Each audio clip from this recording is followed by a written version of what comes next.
Hello. Oh, whoops. Is my mic, or is my, whatchamacallit, not picking up on the program, the Veto tube. Why is Veto tube not picking up? Microphone device. There we go. Now it's working. How we all doing? What is up, everybody? I am doing pretty... I'm holding up. I'm holding up okay, considering things. But yeah, was very productive today. Just mainly did a lot of cleaning. A lot of organization of game consoles and all that stuff. I'm just trying to clear space in my house to prepare for Japan and making space for all the little trinkets and doodads that I'm going to be obtaining whilst over there. So yeah, this is actually going to be the last stream I'm planning on doing on this channel before my Japan trip. So it's going to be a while. I'll probably be back in a month. But yeah. Yeah, what a whirlwind of emotions. Yeah. Some ups, some downs. Yeah. But we're just gonna chillax. Let's just put on the Nintendo Summer Mix 2026. I'm starting to run out of playlists to do. Cause we've done the Legend of Zelda playlist, Kirby playlist, Pokemon playlist, Halo playlist, Final Fantasy playlist. Now this general Nintendo stuff. I forget what other games. I guess we could do like a Fire Emblem playlist. Yeah, don't really know what else. Oh yeah, we've done a Pokemon playlist. Because I'm just trying to find playlists of music that won't get me DMCA'd or CND'd. Because like if I do like regular music playlists, then I'm just gonna get freaking ban-hammered. And I don't want to resort to using freaking AI playlists. Gosh darn. Play the Incredible Crisis playlist. That's pretty much all ska. Ooh, that sounds awesome. I've never heard of Incredible Crisis, but that sounds cool. Next is the Harsh Noise playlist. Yeah, just harsh noise or white noise or maybe like ambient stuff. I used to really like ambient stuff, like the whale sounds. Even though whales freak me out in real life. Not a big fan of whales. Well, not that I'm not a big fan of whales. I like whales conceptually. It's just that the size of whales freaked me out. I remember when I went to the Monterey Bay Aquarium as a little calculator, they have a life-size whale skeleton model hanging from the ceiling, and there's a second floor to the aquarium, and it's in like an open atrium area. And to get from one side of the building to the other, they've got like a sky bridge right next to the big model of the whale, and I used to always be freaked out by that. Oh, let's not... There, let's go work on focus. Trying to just get the camera settings correct. Here, is this focused? There we go, keep it at 30. I need to remember, keep the focus at 30. That's the correct setting. Beatbox the whole stream.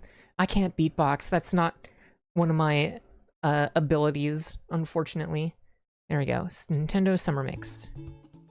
There we go. Just gotta have some summer vibes because I'm gonna be cooked alive in Japan. Because in Japan, it's 40 degrees Celsius, which is 106 degrees Fahrenheit, which, for me, coming from California, that raw heat is...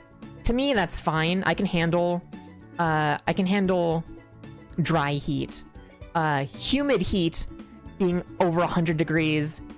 Yeah, I remember I was so close to fainting from heat exhaustion when I was in the Philippines, in Manila, during their heat wave in spring of 2025. Gosh, was it last year? No. 2024 I went to the Philippines. But yeah, I almost got like I was getting very lightheaded from the heat when I was in central Manila during the hottest day of the heat wave. Yo, what's up, Kaijuzilla? How's it going? Yo, what's up, girlhead? We just getting started. Hell yeah. Good luck on in the Japanese heat. It's humid also. Yeah. I mean, as I've grown older, I've come to learn to... I've learned that my body handles humid heat very well. Or not humid heat, but just rather humidity in general. My hair is so glowing, my skin feels so much better in humidity, but humid heat, that's, when it gets to like 40 C, 100 plus Fahrenheit, you know, that's when it starts to get freaking crazy. Just stream Ultra Kaiju Rancher and Kirby. I still need to play some Ultra Kaiju Rancher. I need to get Amiibo or NFC data, or I guess I don't really need. I want to play Kaiju Rancher once I have every Ultraman card, but I actually just realized I have every Ultraman card, so I could play that game to its full potential. But I'd rather also find a way to be able to scrape the data from those Ultra Fusion cards and put them onto like a Flipper Zero or something like that, and then so I can have all the Amiibo data essentially on one device. Yeah, does your hair turn into an afro? I actually don't think my hair turns into an afro. I think my hair turns into an afro... Well, I actually don't remember. I'm trying to remember how my hair was when I was in the Philippines and Japan last time. I don't remember it being super frizzy. My hair is very thick, so it can get kind of poof. I do need to get a haircut eventually. Might get my haircut like the day before I fly out. You can also just punch in the card numbers manually in that game, can't you? Can I? I've not played it. I've purchased the game in both English and Japanese because I'm stupid, but I've yet to actually play that game. But yeah, what else? What else has happened during the week?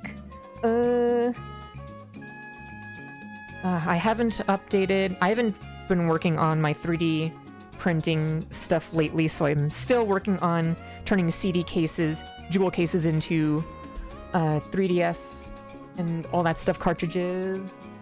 I've got some new Transformers.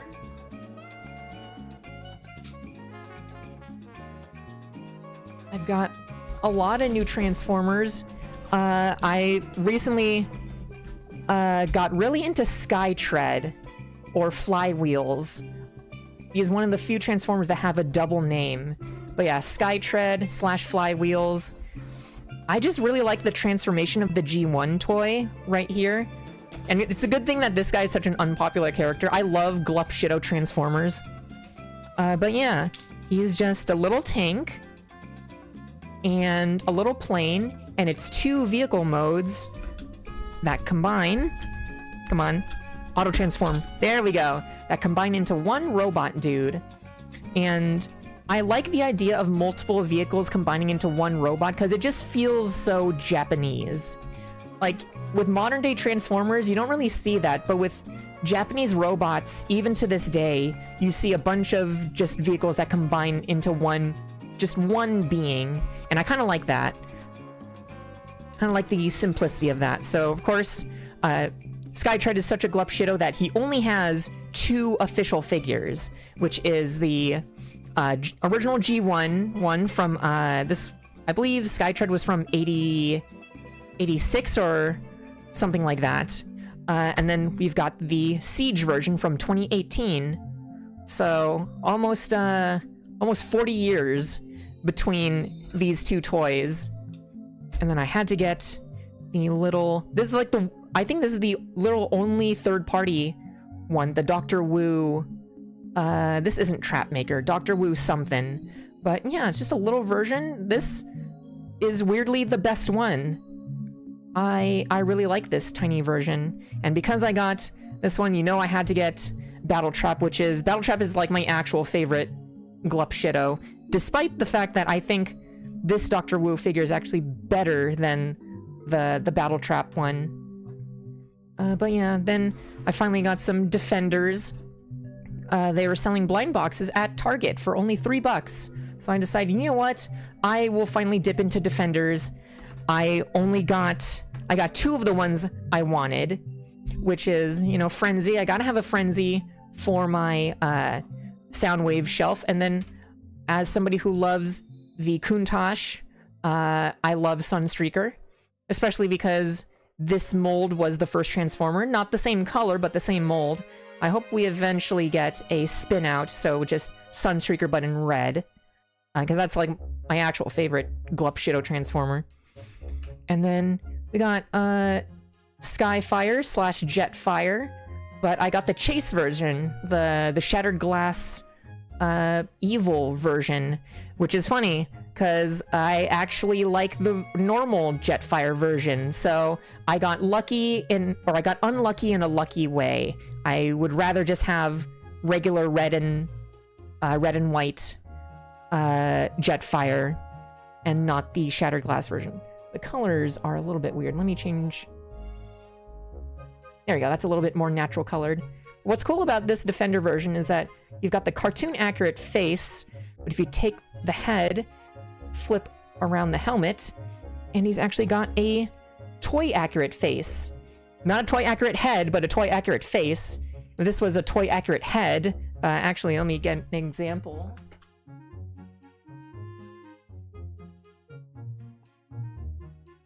If it was a toy accurate head, it would actually have the antennas on the side, because Jetfire was actually a Robotech figure that was just rebranded. So yeah, but for legal reasons, they can't make it look exactly like a Valkyrie VF1, so they have to take away the antennas, which sucks, but good thing I have a 3D printer, and I know how to 3D model, so I can probably just create a new head mold. And it's pretty simple geometry, so maybe I can probably actually do that, or maybe somebody's already done that. But yeah, that's been my Transformers for the week. I actually just bought a box of Defenders for 20 bucks on Amazon, so hopefully I'm not scammed, and I get an entire display box and not just a single blind box. Oh yeah, wait, I also got Kranix. I got Kranix. Another Glupshido from the Transformers movie. And his transformation is very silly. Also, I like that he has weird lizard dinosaur dragon feet. The Duocons. Would you ever get Overlord? I really want Overlord. I want Overlord or Titans Return Overlord or Titans Return Sky Shadow. And what's crazy is that those figures are, I mean, it's not crazy, but those figures are very expensive. It's wild because those figures came out during what I call the Hollow era of Transformers. I'm not sure if that's like an actual fandom name or if that's just a name that I coined and only I use myself. But I remember I started collecting Transformers in 2015, and from 2015 to 2017, like, I remember being part of the fandom and everybody was complaining about how hollow and crap the toys were. And then fast forward to today, and all the toys from that era of the Transformers toy line are now mad expensive and crazy. It's like, wow, I cannot believe this. These toys that everybody crapped on are now like $100-something. Yeah, let's turn these weird feet around. Flip out the side wings.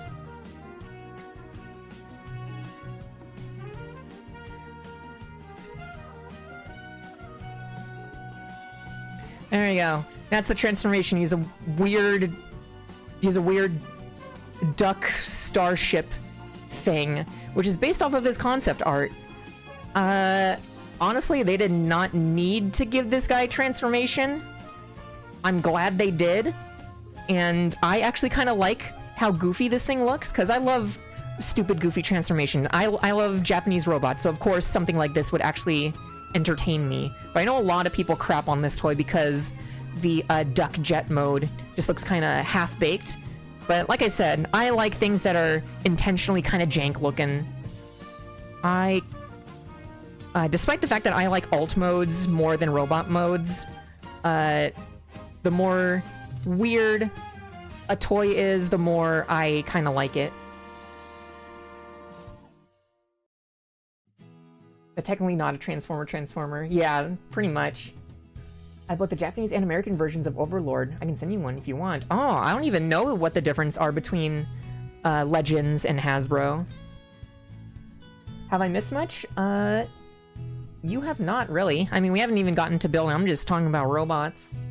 The Titans Return era wasn't even full of that impressive engineering. Alt forms that aren't a practical vehicle is good, actually. Yeah, I like it when transformations are space nothings.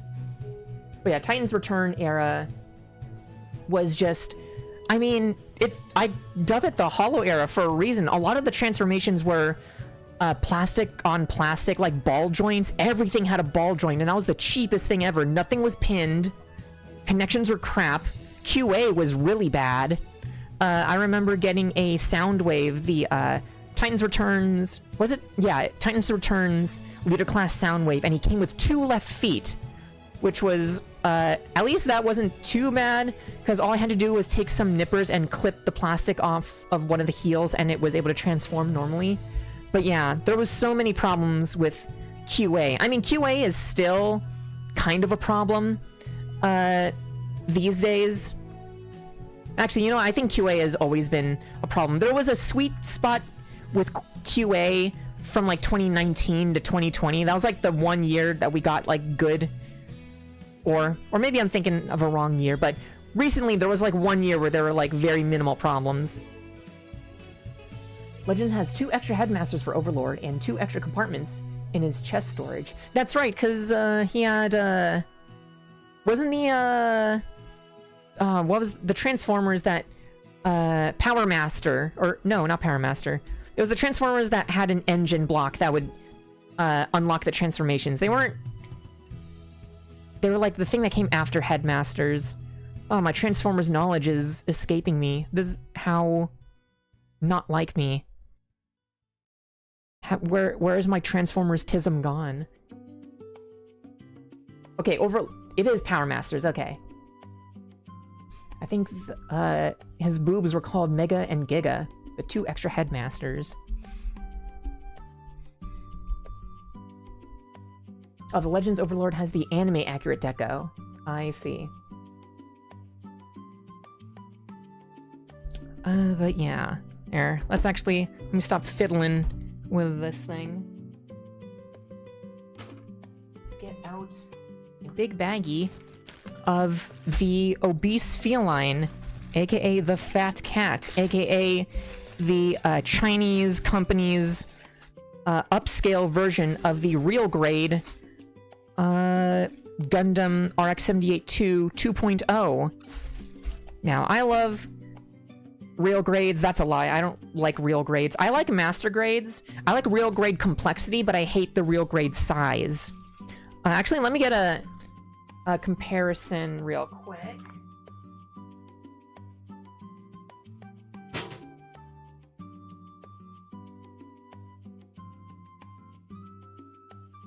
Alright, so originally this model kit is 1/144th scale size, so like 5 inches around that. So it was originally designed to be this size, but the Chinese company Fat Cat, or I'm not sure if Fat Cat is the name of the company or something, but the company that makes the Fat Cat, they took the size of the real grade and they upscaled it to 1/100. So they added 3 more inches. So it's an 8-inch figure. So it's gonna be really cool. It's gonna scale with all of my master grades, which I like to collect master grades mainly, even though I have more high grades than master grades. But yeah, we will just have the age one on the side, just to do size comparisons. Now, I have no idea where I put the instructions, but at least I can just get the instructions from dalong.net. And the instructions will mostly be the same. What's weird about the upscales that Fat Cat does is that they'll upscale the pieces, but some pieces are too big to upscale. So they actually split the pieces into different parts. So, for example, I've actually already built one of the bazookas. And we are to take this. This back piece is made up of two parts, the left side and the right side. On the original 1/144th scale, this is all just one piece. So there are some slight build differences, and we can use the instructions and just sort of figure out what things go where. But yeah, what's cool about this is that they give you a ton of weapons. Actually, more weapons than the original, because the original 1/144th scale only had one bazooka, but they give you two of them in this one, so it's pretty cool. Pretty cool. Did you know John Arbuckle actually drank dog spunk in a strip? I did not need to know that about John Arbuckle. I'm sorry, John. That is... I have a feeling that part of me think that's fake, but at the same time, that also seems like something that seems real. Yama asks, would you rather pilot the RF Gelgoog, but you have to fight the F-91, or fight the Mars Xeon F-90, but you have to pilot the Jagan? Let's see. I'm actually not familiar with the Mars Xeon F-90. Let me actually do a quick search of this. Whoa! That looks cool. What the heck? F-90 A to Z project. That's probably why I haven't really seen this thing. It's because it's from A to Z. A to Z has a lot of cool designs, but I'm super not familiar with that. It looks cool, but you have to pilot the Jagan. I mean, the Jagan is kind of cool.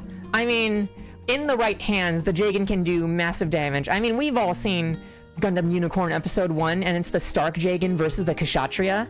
That thing was a beast against the Kshatriya. Almost had her. That Jagan almost got her. So I think... Oh, the F-90 is basically the Strike Gundams, if you want to see it. I see. So it's kind of like a mass-produced suit, or I guess Strike Gundam is not mass-produced. That's the Strike Dagger is the mass-produced one. But honestly, I think I would pilot the Jagan. Gelgoogs are cool, don't get me wrong, but I think fighting against the F-91 would kill me. I can't keep up with that speed. Can't deal with the F-91 going friggin' Super Saiyan. Oh yeah, what was I doing? Why don't we just build the weapons? Because I've already got the Hyper Bazooka right over here. And I think I remember how to build that. And what's also cool about the Fat Cat is that they give you multiple colors in the pieces. For example, for the Beam Javelin, you get it in either blue or white. And a lot of these pieces come in blue. They don't have enough pieces to fully turn this thing blue, which greatly upsets me because I love the Gundam Mark II, and that thing is all blue, and it looks evil because of it, because it's the Titans colors. And I was hoping to make this one look all blue and look kind of evil, but unfortunately you can only make it half blue. Very sad. Alright. Get that out. W Federation. I mean, Federation's got its cool suits. Xeon's got its cool suits. I used to be, like, super Xeon. I used to like a lot of Xeon suits. I love the Zogok, the Zogok, literally every, oh, you also get two different shield designs. Not two shields, two optional shield fronts, which is very disappointing. But now, I'm just like I don't have an alliance to either one. I just like robots. Doesn't matter which side they come from. But yeah, they also give you... I think this one is the one that was originally from the model kit, and I think this one is a Fat Cat original, I think? I've never built the real grade Gundam 2.0, so I don't know if they include the extra spiky version, but you get 2 Gundam hammers, which is cool.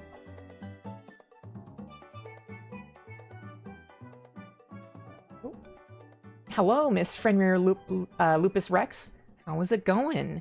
Wow, the first time, like, I've been building model kits for like 2 years now.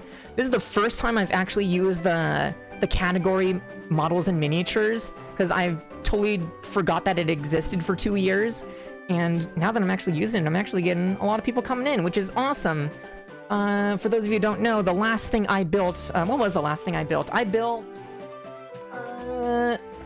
So I built this last time, the Power Rangers RV Robo. I mean, you can find my videos on YouTube, because I multi-stream. And then I built the Q-Rex from Power Rangers Lightspeed Rescue. Before that, what Gundam did I build? Oh, I built the Serpent custom from Gundam Wing, Endless Waltz. I built that last stream because we finished the RV Robo pretty quick.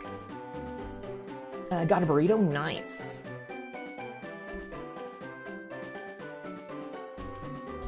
John drank something out of Liz's cup, the veterinarian who he constantly hits on, and she slightly congratulated him on being the father of some puppies, and people took that as him drinking the stuff. Oh, okay, you know what, that actually sounds like a normal joke for Garfield.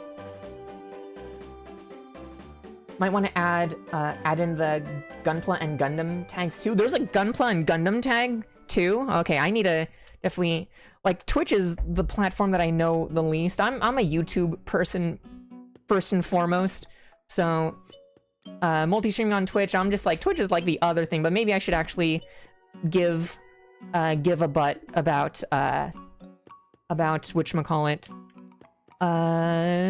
Twitch.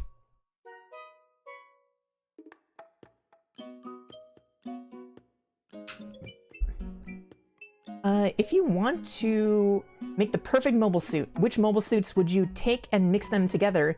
It could be any mobile suit. Oh, you're asking me, the build fighter lover, what my combination mobile suit would be? I've thought about this question for years, and gosh, can you believe Gundam Build Fighters came out 11 years ago? Jesus Christ. But I've still never really thought about that, thought definitively about it. I've wanted, for the longest time, I've wanted the base mobile suit to be based off of the Silver Bullet, because the Silver Bullet used to be my favorite mobile suit of all time. I just love the look of that thing. Either the Silver Bullet or the Dovin Wolf, because they're the same thing, just with a different head and different sleeves. But now I'm just like, I don't know. I would like maybe, which is the amphibious mobile suit from War in the Pocket? Or no, was it War in the Pocket or MS Igloo? It was the one blue amphibious mobile suit that looks like a Gog, looks like a Zagok, and it's blue. It has like the giant crab claws, and it was firing missiles that were orange pods. Was it the High Gog? Is that what it's called? Yes, the High Gog. Okay. I kind of like the High Gog. There is a Chinese upscale of the High Gog to be 1/100th scale. I kind of want that real bad. I love... it's no secret that I used to study marine biology for a little bit. It wasn't... I never got to, like, majoring into it, but I love aquatic stuff, so the High Gog just being a literal crab, for the most part, I find really fun. What was I doing again? Oh yeah, that's right. We need to build the bazooka. So yeah, they give you enough colored pieces to make a white bazooka, or a white second bazooka, or a blue bazooka. And because we've already got a white one, let's go ahead and build a blue second bazooka. So I think... I don't even have the instructions pulled up. I just think I recall how to put this together. There, let's put that in, and then I need the thingy. Did I hear Dojin Wolf? Dovin Wolf. It's the O with the double double dot. So I'm not sure if there's a specific pronunciation for that. But Jesus, a Dojin wolf? That sounds like a website of sorts. Somebody needs to get on that. Oh yeah, we put... Yeah, I think this goes right there. Oh yeah, I think this slides... Yeah, that definitely slides over. We have to get this thing. Does that... Oh yeah, we just slide it. Oh yeah, and then this goes over and locks in place, but we need to put this here. And then sandwich. Yesterday I complete the high-grade Amazing Camphor. That's a good model kit. I used to have the Camphor Amazing. I wish I still had it. It is unfortunately a little bit of an older kit, or at least the original Camphor is a bit of an older kit, so it doesn't have the articulation that I would like.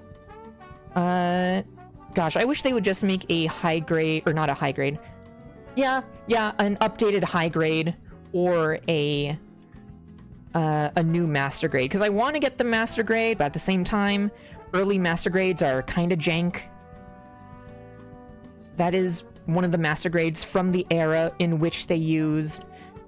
Why did I put the white one together? I was just talking about how I wanted to put the blue one together. Where is my parts separator? There it is. There we go. Separate. Oh. Gosh, as useful as this tool is, I don't like using it a whole lot. It feels like I am definitely damaging these pieces. At least it's the white parts, so I don't really need it. There we go. Now it is correct.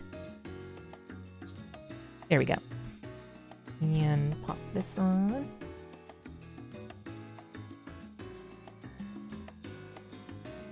Fun fact, if you check out Gorgeous Gundam and check out its arm, you can see a Hygog arm with it. Ooh, Gorgeous Gundam.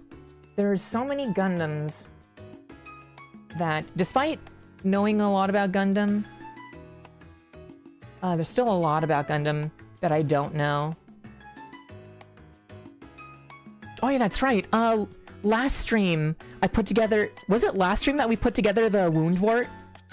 That weird-ass, thick-thighed, tiny, string-legged mobile suit? That's also what we built last stream. I built a lot of weird Gundams. Gosh, I feel like my channel has strayed away from gaming and just gone full into Gundams. Which ain't a bad thing. I feel like I've been slowly kind of moving away from video games as of late. I find more enjoyment out of making a robot, a little guy to put on my desk at work. Gosh, everybody at work knows me as the Gundam girl, which I'm so happy about that. There we go. There we go. That looks cool. Got the blue one and the white one. Oh wait, we need to add this little thingy on top.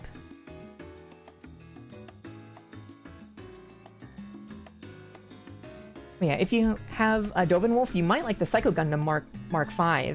The Mark V does look pretty cool, because isn't the Mark V essentially using the same body as the Dovin Wolf and the Silver Bullet? Zeon certainly love their crabs enough to make the Zogok, the Zogok, Akgai, Hygog, Gog, Zok, and they all have... That's the one thing I hate about them, amphibious mobile suits, is that they all sound so similar. Gosh, there's a new Akgai that looks like very bulbous head. I forget what they call it, but it just sounds like...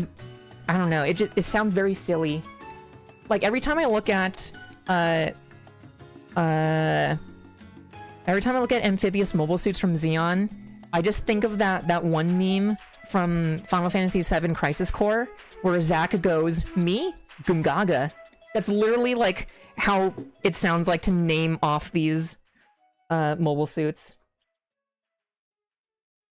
Anyways, got a 1983 gun cannon real type, and he smells. Ew. Smells like what? Mildew. I'm gonna ask if you...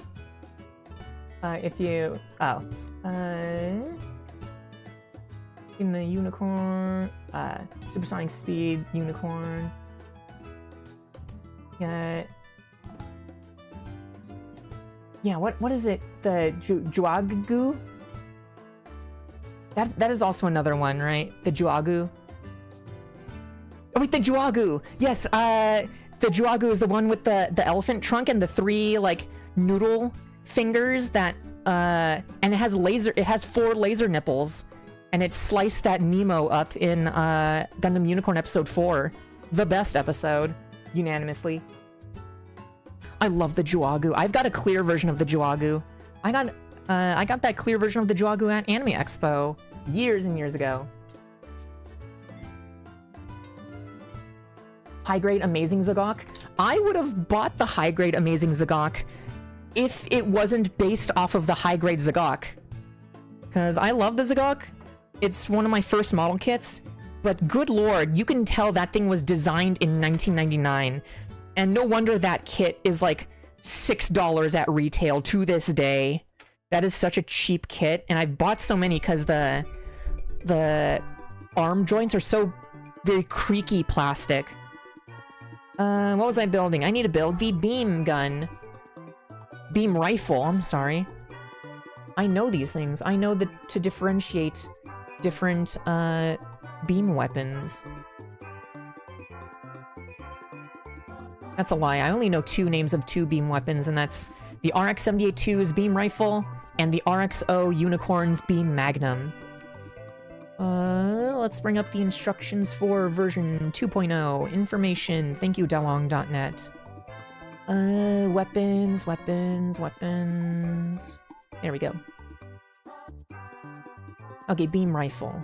Take this piece. Grab this thing. This is the grip. For the longest time I thought this was a magazine, but it is just a grip.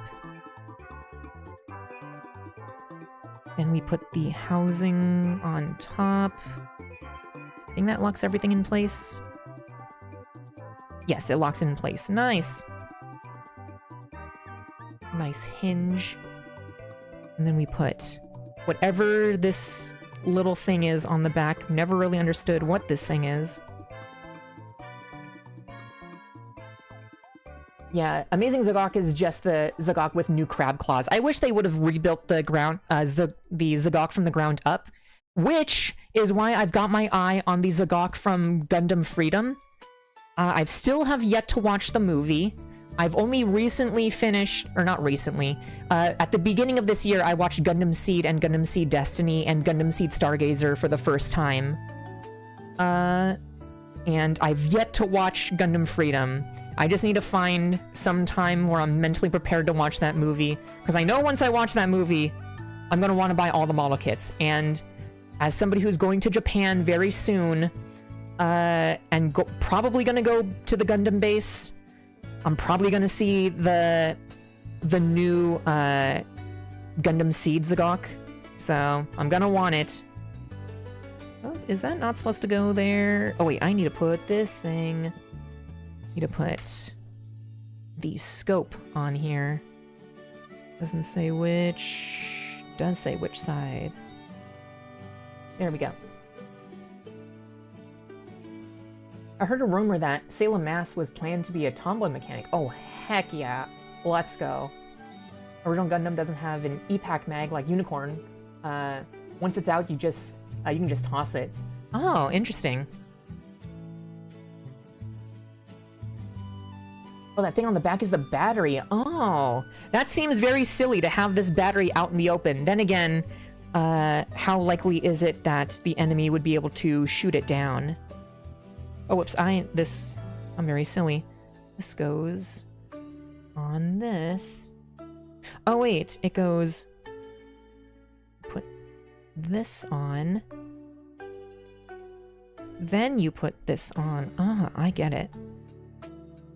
Ugh, okay. Where is the tip?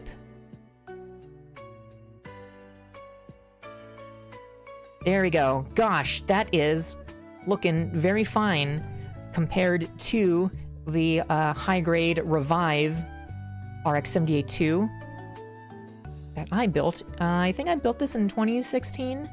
Still going strong. Fun fact, I panel lined this not with Gundam marker, but with actually mechanical pencil, and I think it turned out great. Honestly, mechanical pencil as a panel lining thing is such an underrated technique. More people need to do it. But yeah, just look at the difference in detail. That's pretty pog. If the thing would focus. Oh, that's right, I don't have autofocus.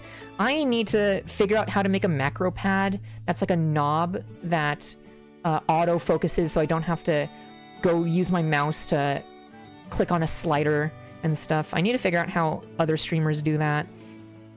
As somebody who likes to tinker around with Raspberry Pis, I should know how to figure that out.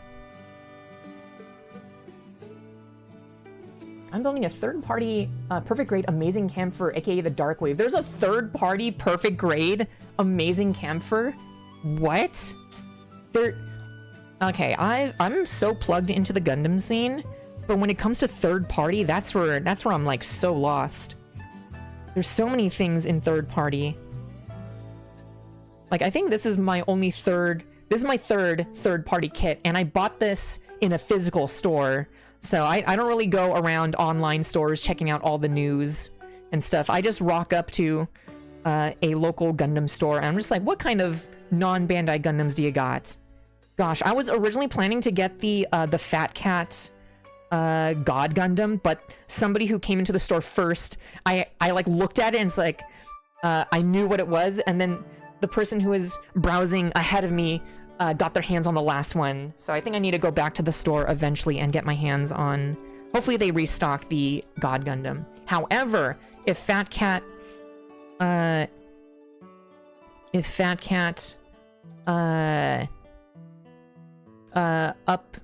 upscales... What's the other G Gundam one? It's the one Domon had before the God Gundam. Was it called the Burning Gundam, or was the God renamed to Burning? Anyways, it's the real grade that came out after the God Gundam. That one, I like that design. I like that and the Rising Gundam a lot more than the God Gundam. Oh my gosh, Twitch chat, you move so fast. Shining Gundam, that's the one. If Fat Cat makes a upscale of Shining Gundam, that's the one I'd want. I love the Shining Gundam. I also love underrated mobile suit. Nobody talks about it. I love the Rising Gundam. It was only there for like one episode of G Gundam, and that was it. But I like that design the best. What am I building next? I need to build the rocket pod underneath this thing. Or I guess we can actually just build the shield. I don't know which shield I want to build though, so I guess we'll just work on building this back portion, and then I can decide at a later time. Okay, so I need to get this, slide it in the back. Oh. Come on, there we go. Let's get over that hump. So there's that. Snap it in here, and then slide. There we go. Epic. Am I allowed to post a link? I'm pretty sure you can post a link. If not, I shall change the settings. Did you know about in the pre-production of the original MSG, Char was made a bit later on. He wasn't an original conception? That's interesting. Third-party perfect grade ball? You know, as somebody who likes Gundam, I've never built a ball before. I've always wanted to build the Polypod ball. But, oh man. The Dark Wave is $73, I think. God, that thing looks fine as hell. I love the camphor. Despite the fact that it got its butt handed to it in like 30 seconds from the Alex. But man, the camphor, such an underrated suit. Or is it underrated? I don't know. I need to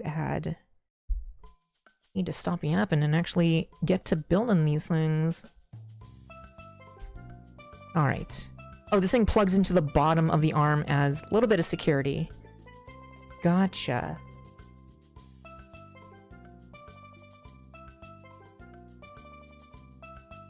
Dude, why are balls hard to find? I ask myself that every day.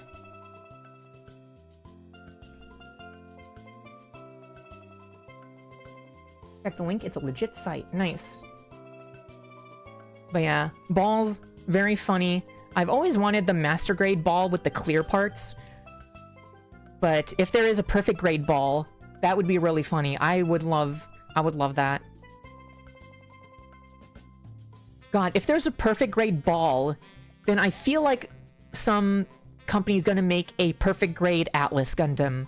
Because the Atlas Gundam, for those of you who don't know, it's the ball, the Gundam ball, but the Atlas Gundam is made from using a ball and then building a shell around the ball. Which is very interesting. Wait, what the frick is this piece? Oh. Where's the piece? Oh, did I? Maybe I put the piece in a different pile, but there's like a hinge here that's supposed to cover up the little hole. But yeah, from here I can either do this shield or this shield. I think once we put together the Gundam, then we'll decide what shield color looks best. Right, now we need to figure out how to put the rocket pod. I mean, it looks just like 4 pieces, so it doesn't really look complicated, but just to make sure, I want to look in the instructions. Come on. Manual. Where is it in the manual? Let me see. Where...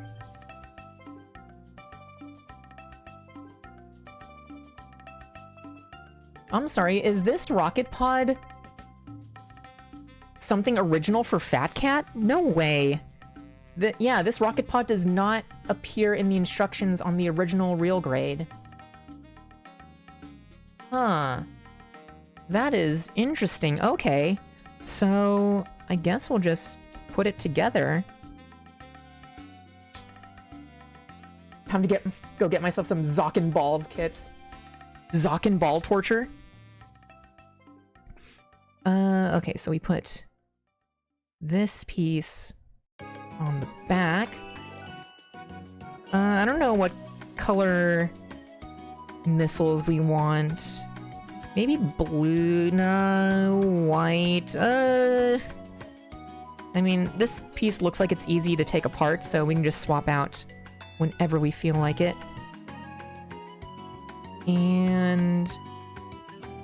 where does this... That's how it goes. Okay, there we go. And you just add a little missile pod on it. I'm glad that it doesn't... you don't need to, like, disassemble this. It's just place it on. That's pretty cool. That's pretty cool that they cared to design this and throw it in. But alright, so we've got... oh wait, we need to put together this little beam javelin thingy. There we go. Come on. Am I not putting this in correctly? There, okay. Oh, I was supposed to put this piece in first. I'm silly. And now I have to hopefully not damage this thing as I split the piece.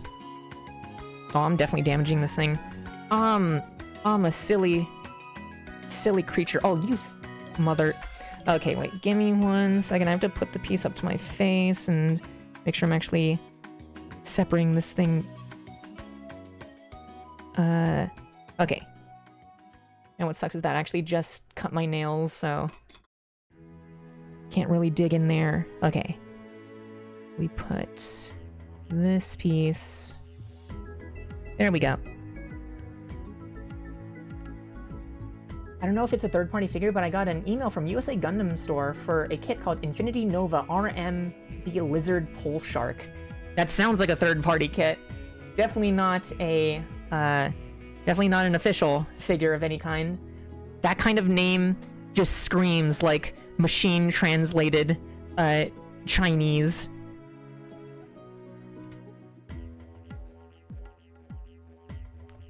Oh, okay, come on. Is that going? No. Nope. Yeah, there's a very specific orientation that these go in. There we go. And we put that in. And then we can put this on. There we go. Now we've got a big, giant beam javelin. Choose either the white flavor or the blue flavor.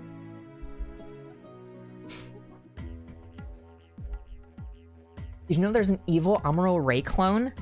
I could believe that. I could believe that. That sounds very... it sounds very Gundam to do.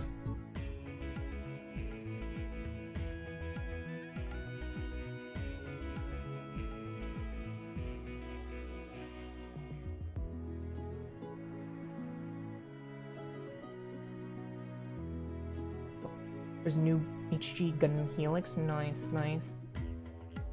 Gundam Napalm Launcher. Someone pointed out that Amuro doesn't use it like an underbale grenade launcher. Man just chucks the entire thing and shoots it. Oh. Interesting. But yeah. Oh yeah. The last weapon we need to put together is this Gundam hammer that uses a real metal chain. Very simple. We just connect it via... hopefully I can do this without damaging this thing. There we go. Come on. Okay. It's in there. Add this. Come on. There we go. And now, let's add the big evil spiky one. I like it when Gundams look a little villainous, like especially in Gundam Thunderbolt. Yeah, that's why I love the Thunderbolt Gundam. I love Gundam Mark II, the Titans colors. I love the Banshee. Any Gundam that looks evil, I like. But yeah, pretty cool hammer. Well, yeah, we've got all the weapons done. Now let's actually build the real frickin' mobile suit, because I've been streaming for an hour and we haven't done... we've only done this so far. Let's see. Oh, and for everybody who's new to the stream, you guys can finally see how weird... or I guess you've already noticed how weird I am when it comes to building Gundams.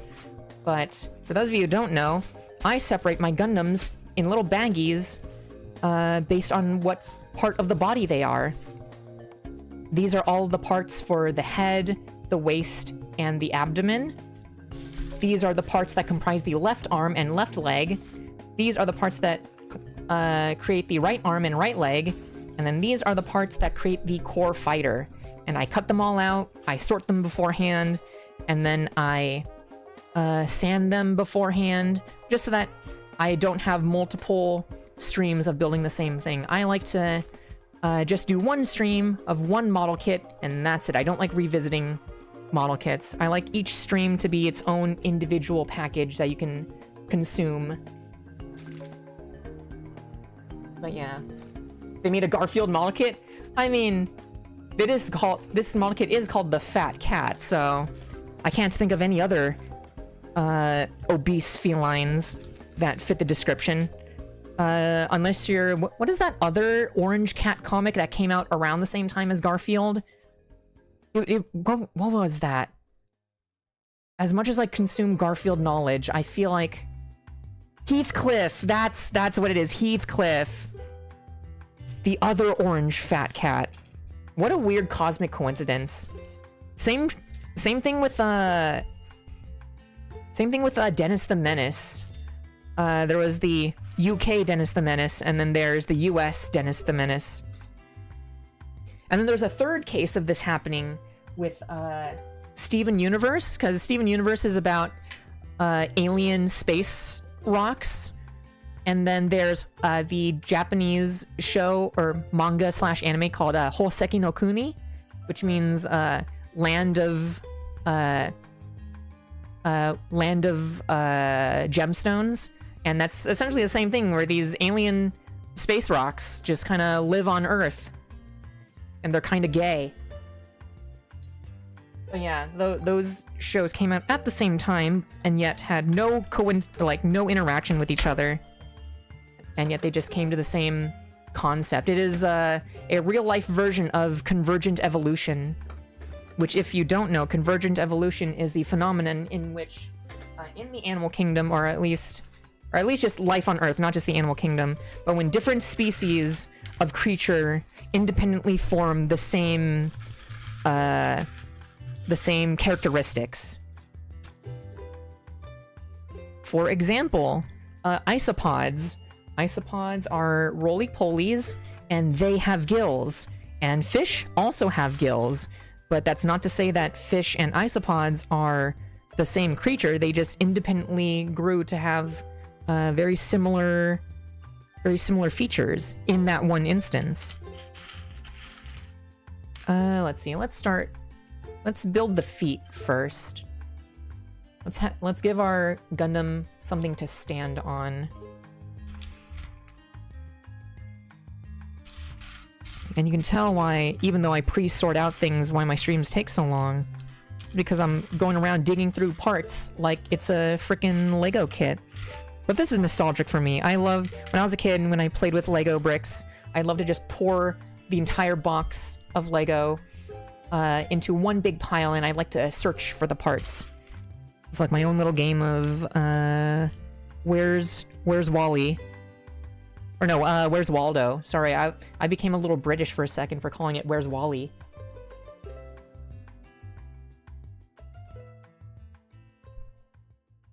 Third-party master grade act guy from Thunderbolt coming soon. I did see that. That looks so cool. I really want that. Because as soon as I saw the manga for the Thunderbolt act guy, because I love the act guy so much. I love that goofy looking MF. I wanted it, but yeah. So disappointed that I was almost gonna call them Hasbro. Hasbro just keep on catching strays. I was so upset that that Bandai wasn't gonna make a model kit of that, but I'm so glad that a Chinese company steps up and is gonna make it. What piece do I need again? What am I looking at? Let me go back into the... Okay, leg unit. So we've got this piece. There is...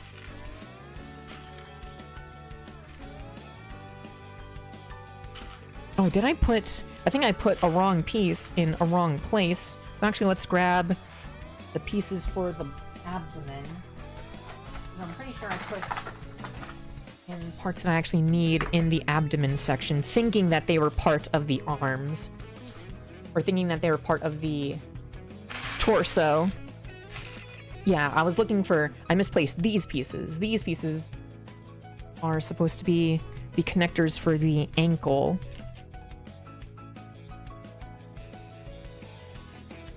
There we go.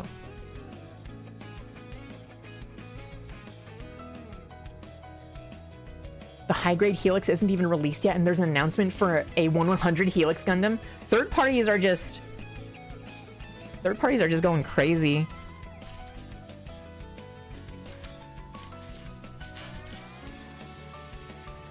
Where is the part that I need? It is right here. I think that is... No, that is the wrong piece. Huh.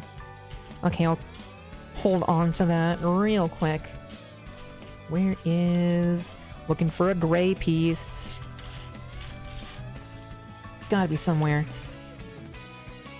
Unless I'm very silly and I put that part in a different baggie, which is entirely possible.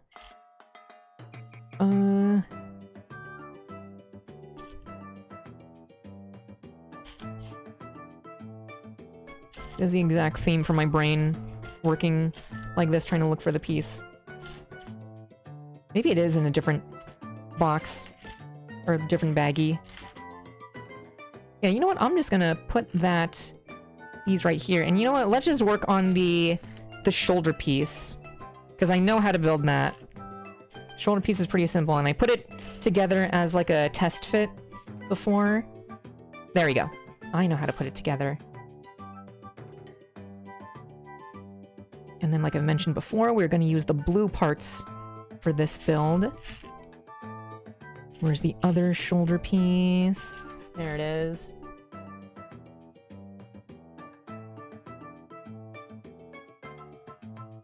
I'll never forgive Bandai for putting my favorite enemy mobile suit in the Denan zone in P Bandai. There's a lot of junk that they put in P Bandai that shouldn't be P Bandai. But Bandai be doing Bandai and do stupid thing. Gosh, there's a video that always makes me laugh. It's a commercial for P Bandai, but somebody edited it where, so the commercial is like, here at P Bandai, our products look like they got pulled right off the screen, and then it has a reverb fart noise and puts a picture of a P Bandai model kit with like a giant ass sticker sheet. And then it also shows, I think it was one of the Crossbone Gundams, and it has like a cape, and it looks like it's made out of a trash bag, and just constantly showing pictures of crappy looking model kits with the reverb fart noise. Oh, P Bandai. I say that as if I didn't just buy a thing from P Bandai. Which is, what I bought, and I'm waiting for it, is the... If I could find what piece I'm looking for here. I swear to God, if I put all these pieces in the wrong pile and they're somehow in here... Oh wait, I think... Is this the piece? That is not the piece. But I bought the... real grade Wing Gundam, the Apex Legends collaborative version. Not even because I don't even play Apex Legends. I just liked the idea of a black and orange Gundam wing. I want to put a certain logo of a certain website that has a certain familiar drum line on the shoulder of that orange and black Gundam model kit. Where is the dang blue piece? Maybe they don't have the piece in blue and I just have to... Is it this one? It is not that one. Okay, it's this one. Where is this? Oh, the piece is right here. I'm stupid. There we go. Blue shoulder piece. Took me long enough to find that. There we go. And then we get the other shoulder piece. Where was the part that I just had in my hands? There it is. Add that there. We're almost done with this shoulder armor. Unless, is this the shoulder? Oh wait, this is... Which arm? This is the right arm. Okay, so the right arm, they actually don't give you a lot of blue options. So I'll make it partially blue. Yeah, like this... It's gonna have to just be two-tone for this arm, unfortunately.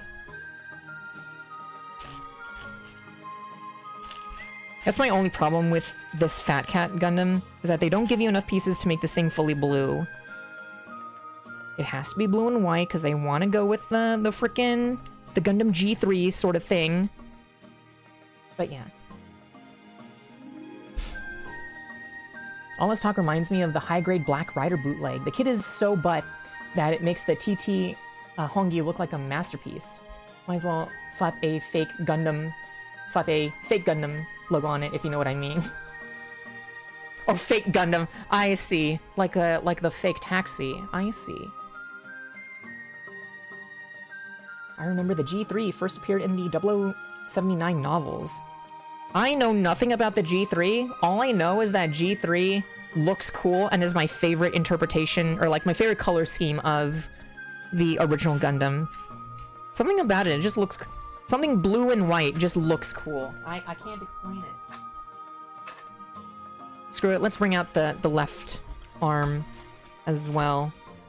Or the right side limbs. No, this is the left side limbs. I just bring out all the pieces and build this entire thing. Alright, and it looks like I partially built the shoulder piece. I do not remember doing that. And I need to take it apart anyways, because these pieces come in blue. So I need to separate these anyhow.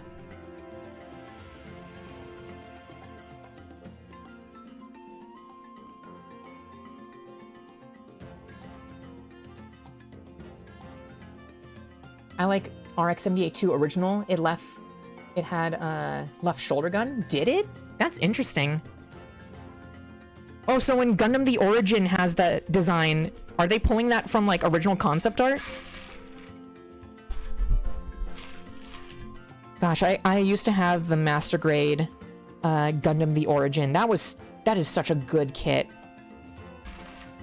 I don't even know why I ended up not it having... Never mind. I realized I don't have the Gundam The Origin model kit, because my dog chewed it up one day.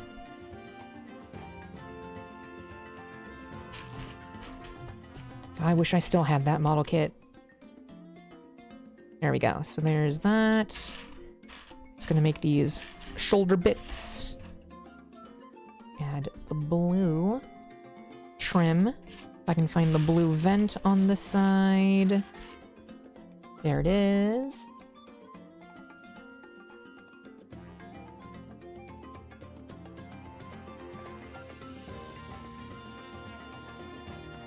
There we go. And with this side, here we go. Now we can actually have a fully blue shoulder piece.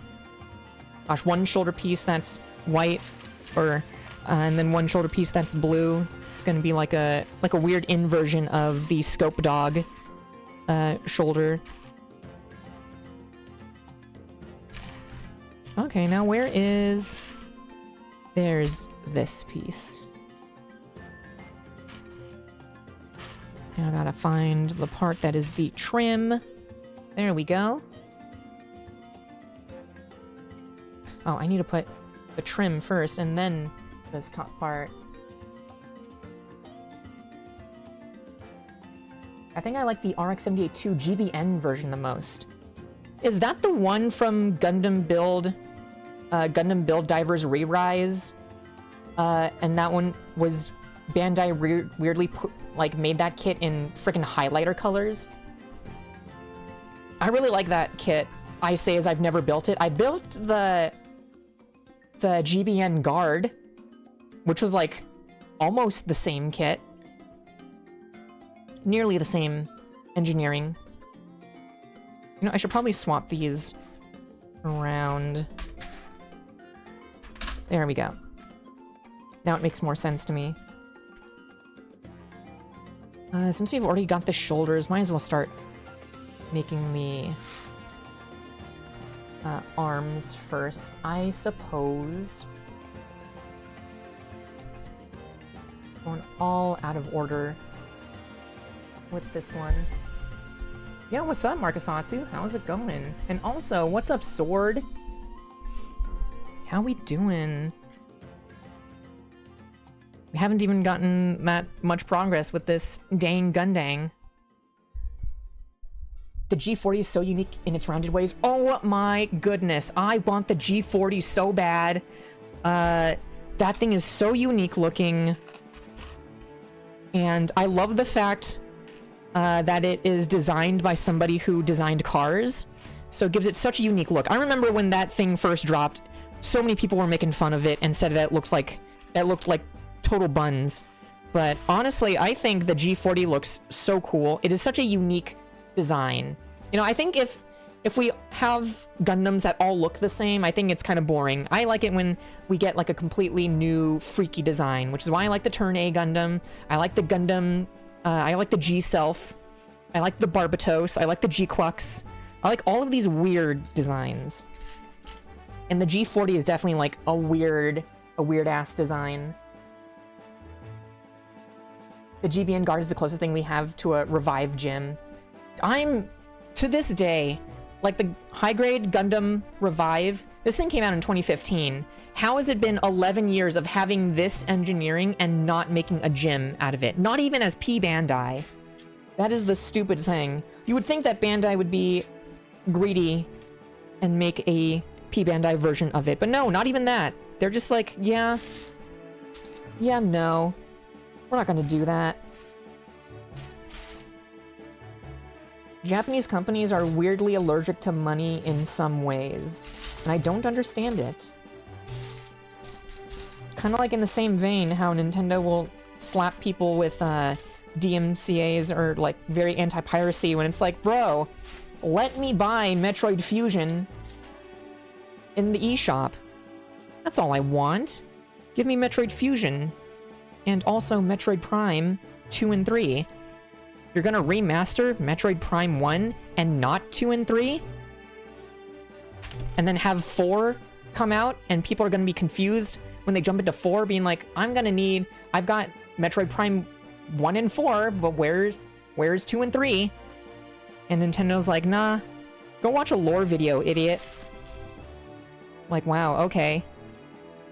Frick me. I mean, that's hypothetical. I already know. I have got the... Do I have my copy near me? I do not have my copy near me. I'm sorting out my games, and I thought I had my Metroid Prime Trilogy Steelbook next to me, but I suppose not. Alright. We've got this. This arm goes here. Boom. It's supposed to go... Yes, it is supposed to go that way. Let's go get this arm and do the same thing. Where is this connection point? This. Right there. Boom. Twist. Then gotta get this little arm piece. And this thing, we actually have to use a little plunger bit, which is not used in the original model kit. They actually specifically designed this so you can plunge the piece in place, specifically on the Fat Cat, which is very interesting. There we go, and now the arm is in place. I've been wondering if these recolors were any good. I remember wanting to get the Hatsune Miku one too. Oh my gosh, if Fat Cat makes a RG 1/100 scale upgrade or upscale of the Hatsune Miku one, I will buy that right on the spot. I don't give a dang about buying this kit a second time. I will buy a Hatsune Miku one. Absolutely. That needs to go there. Yeah, because as much as I like Hatsune Miku, I did not want to get this model kit as a real grade. Like I mentioned before, I like the complexity of real grades. I don't like the size of real grades. So, I would like... Plus, when it comes to Hatsune Miku stuff, I would want the Hatsune Miku Gundam to be this tall, like a master grade, because then it scales with my Hatsune Miku figures. Because they're already pretty tall. They're already, like, 8 inches tall. What was it? Oh, I need...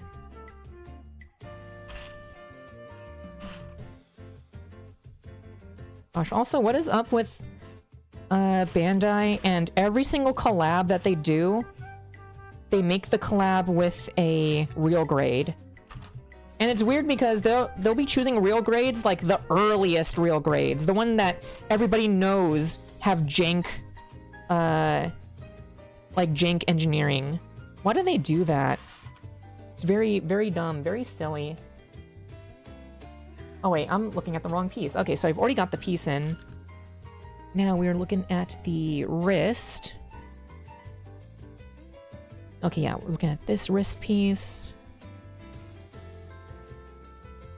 And then we're taking a look at this one. Drop that in. Grab this piece. Boom.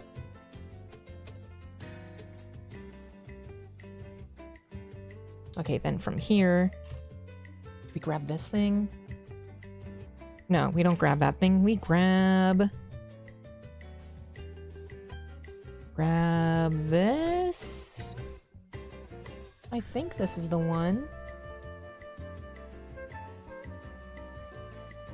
This looks like the one. Yes, this is the one. Then you put this in here, bring it around. There we go. That's what I like to see. Let's try to find the same parts on this side.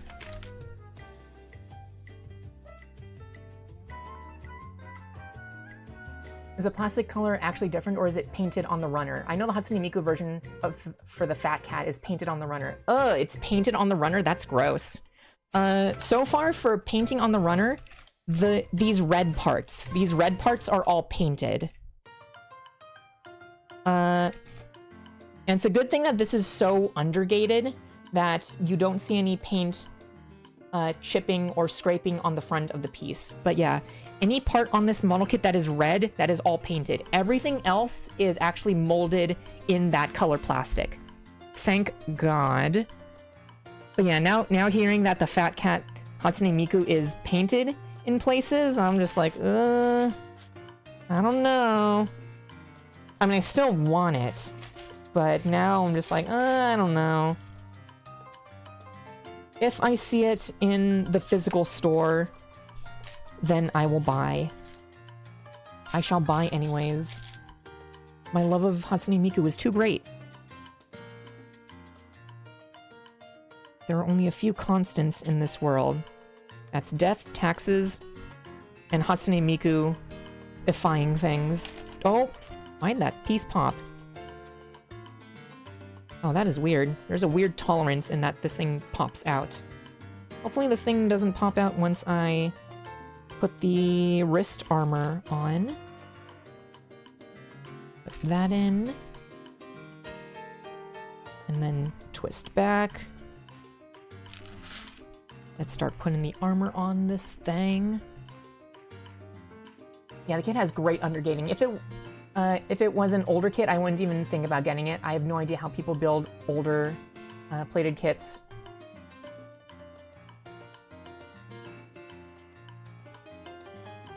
Thinking about it for a moment, high grades are mostly shell. If you want to make it different color, either make the kit completely off-colored for the box art, or fix it with a lot of stickers. Master grades are too expensive and too little variety. Real grades have many parts. They miss with the coloring and more wider variety. I still hate that there are Gundam fans that will call you a LARPer for thinking F91 is a Gundam. I got the high-grade amazing Barbatos Lupus. There's an amazing Barbatos Lupus? Did I miss that in Gundam? Was that a Gundam Build Metaverse thing? Amazing Barbatos Lupus.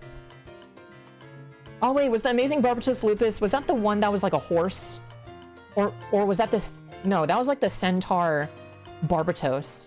I don't remember... Oh wait, never mind, I do remember the Barbatos Lupus. Never mind, I remember that one.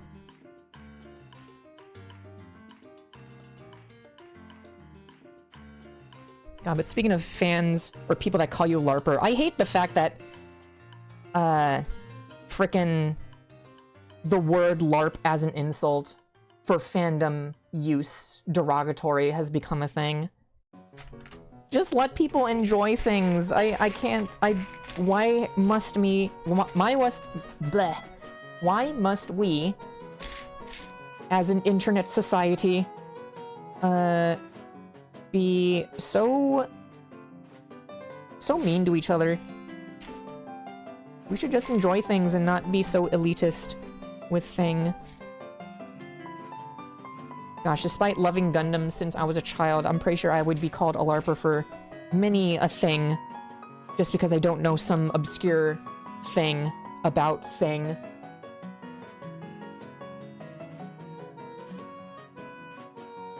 Amazing Barbatos Lupus. The red one that looks like a wizard. I do remember that, yeah. The horse one is Barbataros. That's right. They're just two high-grade Barbies, but one's with the head on the upper one's ass. That is right! I totally forgot. I totally don't know why I thought it was the high-grade horse from G Gundam.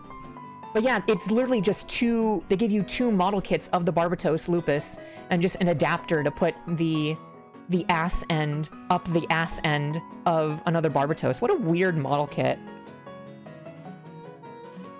A weird model kit that I did not build. On this one, you can only have the bicep be blue, or sorry, be white. If I can find the little piece. God, I love this song. God, this song is like the epitome of summer vibes. Gotta love Mario Galaxy.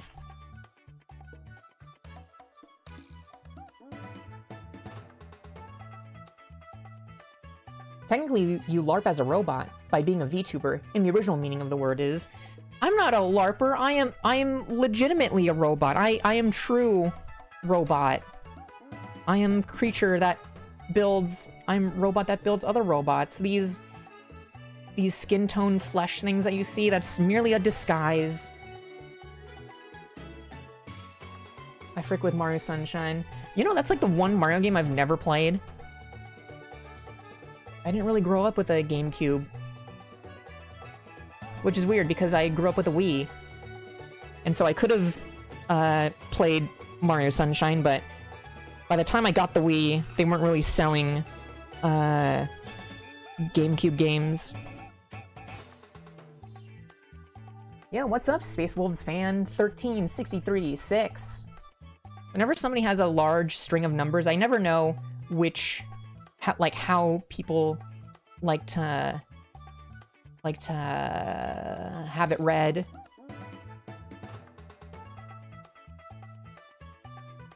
Then you LARP as a human. Exactly, that's what I LARP. I LARP as a human. Poser going out of style in favor for LARP is sad. Counterpoint. Logan Paul absolutely is deserving of being called a LARPer, among other things. You know what? That is true. Legitimately, every single scalper of, like, Pokemon cards absolutely deserves to be called a LARPer. Gosh, I think I've mentioned that one time YouTube Shorts fed me a short of some like 20-year-old guy opening up a pack of Pokemon cards, and okay, first of all, this guy was dumb. He was opening up a pack of Pokemon cards, and you can tell somebody's not really a fan of Pokemon, or like, usually if you're an actual fan of Pokemon, you'd be like, oh, that's that Pokemon. But then this one guy, he was just opening up card packs, and his entire channel is just like, the rarest cards, gotta X amount of money pull on this one card. But then he pulls out a card, and he's reading it and being like, he's trying to sound out the words, and then he instantly gives up. It's like, okay, if you're not gonna be a fan of Pokemon, at least learn to read. Please, just sound out the word. The Pokemon card that he was trying to read was Ogerpon, which is like, I don't know. I just saw that short, and I'm just thinking, man, the education system has failed. Literacy LARPer. He didn't even pretend to read out the Pokemon. He tried to read out Ogerpon. He tried twice and then said, I'm not gonna read that. And then he tossed the card away. It's like, please care about reading. Learn to read, please, for the love of God. Gosh, whenever I see stuff like this, I feel like I'm a teacher. Fun fact, when I was a kid, I wanted to be a teacher growing up. But, knowing many family members and many friends who are teachers, I'm so glad that I never went into the teaching business, because I would have made out with a shotgun by this point.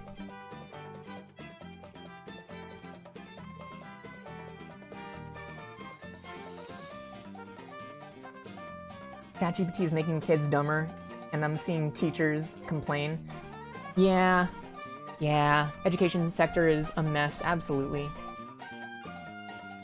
I feel like Gunpla is the one thing you can't LARP. Like, what psycho pays someone else to build their kits and pretend they did it? You know what? That is true.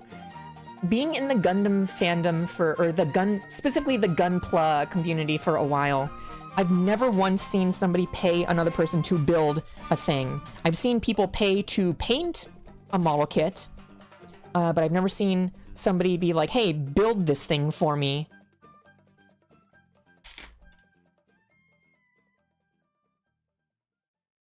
At least with the Gundam fandom, we know that the building is the best part, not the final product.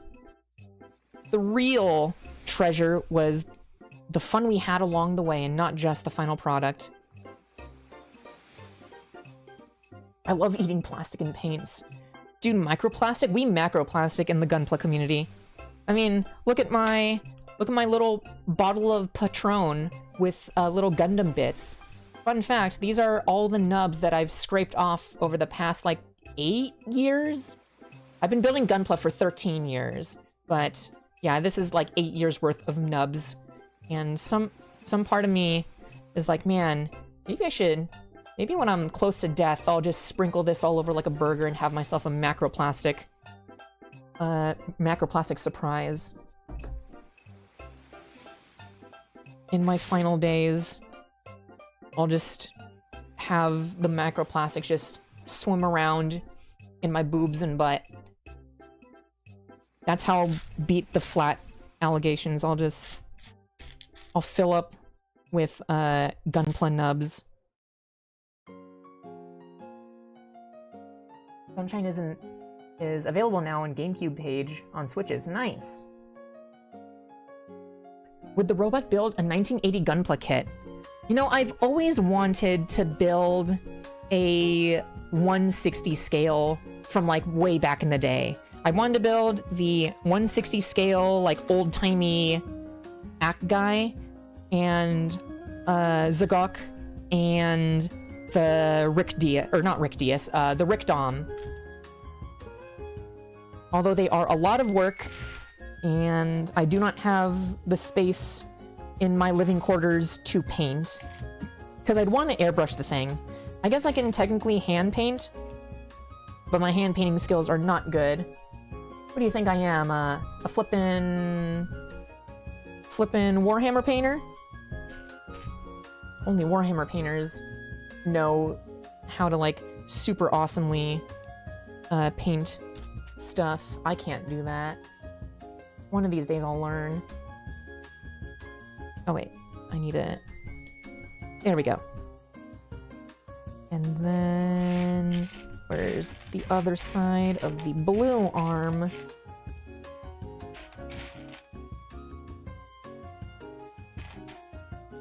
Oh, am I mixing the pieces up in the different bins? Probably. Probably. Oh wait, and then I needed this piece that I can use in the center. Yes, I can. It's weird, having one fully blue arm and then one partial blue arm is kind of strange. Okay, that won't work. Oh yeah, this piece does go on this side. Okay, so I did mix up some of the sides. Just a little bit. Right? No, okay, that one doesn't... What the flip? I'm just being silly. Well, that piece went in fine. Okay, actually, let's put in the hand. There we go. That is so cool. That has like this little like wrist movement. Actually, this arm is looking kind of like the G-Quux arm. Kinda. It's kind of weird. I know one person who has someone else build models for him, but he's very vocal about he only really enjoying the painting process of a model. Okay, that's legitimate. I can see that. I'm fine with that. I still don't get the debate where people say Barbatos can go toe-to-toe with the turn A. I mean, the turn A would just kill everything. All it has to do is activate Moonlight Butterfly, and everything in the universe dies. Here's the real debate. Here's since y'alls are knowledgeable about Gundam, I'm going to assume, definitely more than I. What is the consensus? Is Turn A the final Gundam series canonically, or does G Reconquista take place after Turn A? I feel like people have said cases one way or the other, and I'm just like, to me it makes sense that Turn A is the final. It makes more sense if Turn A is like the actual end of everything. G Self has to be before Turn A. That's what I'm saying. I have to leave now. I'm only on Z Gundam. I mean, Z Gundam, like, Turn A is not... It's like... It's more of like a thematic end and not a canonical end. Like, Turn A is so... It's such a different beast when it comes to Gundams. Turn A is definitely like the Kamen Rider Decade of whatchamacallit, of Gundams. If any of you Gundam guys know anything about Kamen Rider. But yeah. G Reco is late UC, Turn A marks the end all. An Ace Gym pilot would mess up the Barbatos. I'm not sure if that's the case, but G Savior is technically the end of UC. That's right. I've still to this day never watched G Savior. Although I do own it. I do own, or rather, I have a copy of G Savior in my possession. I just haven't gotten around to watching it. What am I doing? I need to figure out how to build... how to put this side together. Oh wait, I just realized this side has parts to make this part blue. So actually, let's take this... I want to make this thing as blue as possible.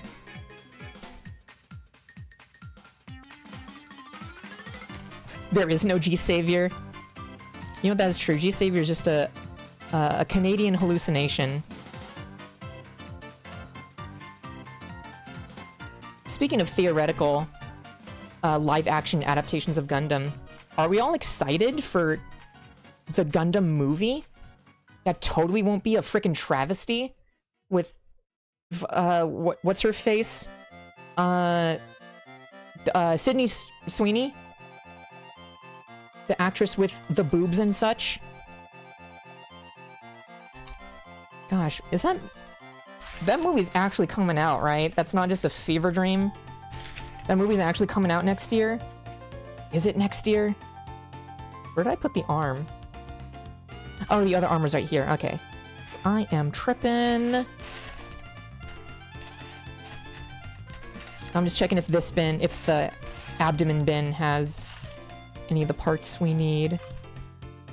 It does not. Oh wait, I can put this piece on this part and make it partial blue. Oh, son of a bitch, I kind of locked these parts in place. Unless, can I take this apart?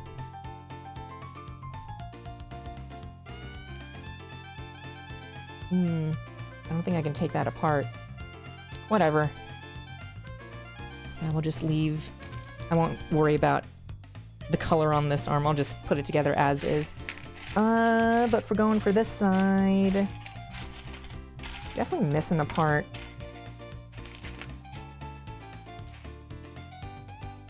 Where did I put the arm again? Oh, yeah, it's right here.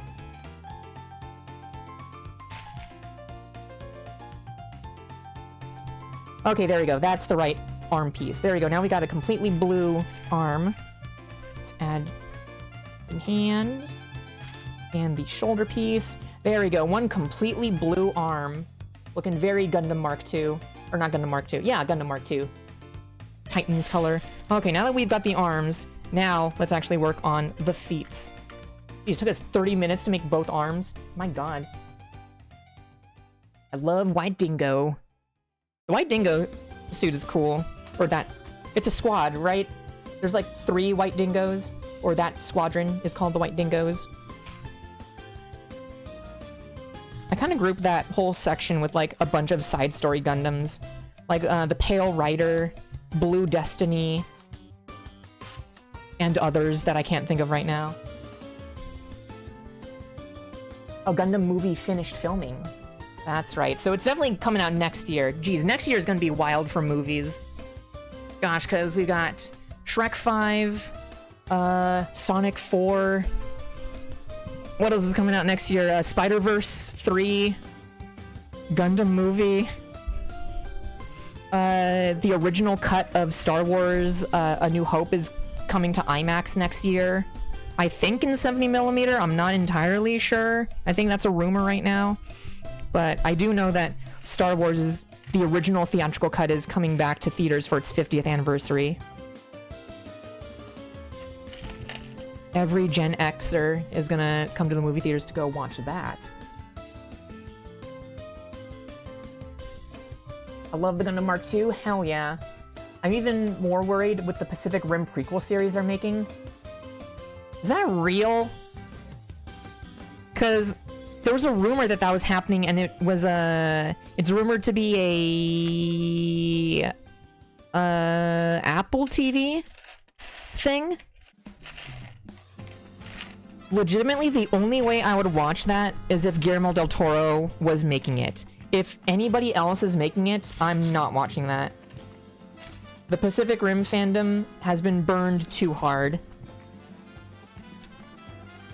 Granted, it's kind of weird that the fandom has only been burned, considering that Pacific Rim is a standalone movie and there's been no other movies. But still, we've been burned.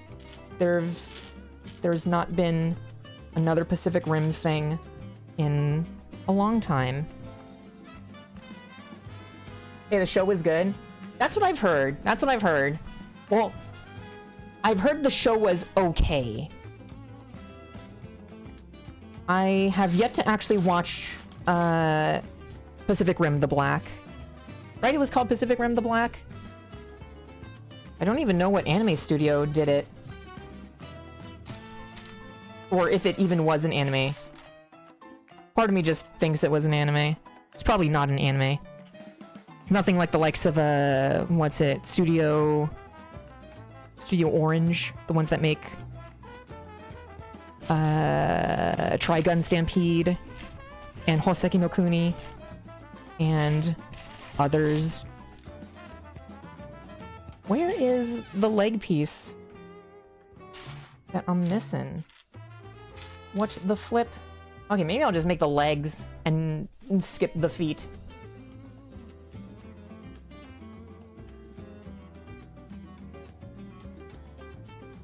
Okay, at least with the toe, I can just add on the toe later. So let's make the ankle brace. I'll accept the existence of Pacific Rim the Black anime. It's definitely not Orange Studio animation style. I just know that it's a 3D anime of some sort. Okay, these are definitely not on the side. Okay, that goes there. Wrong side. Let's go with this one.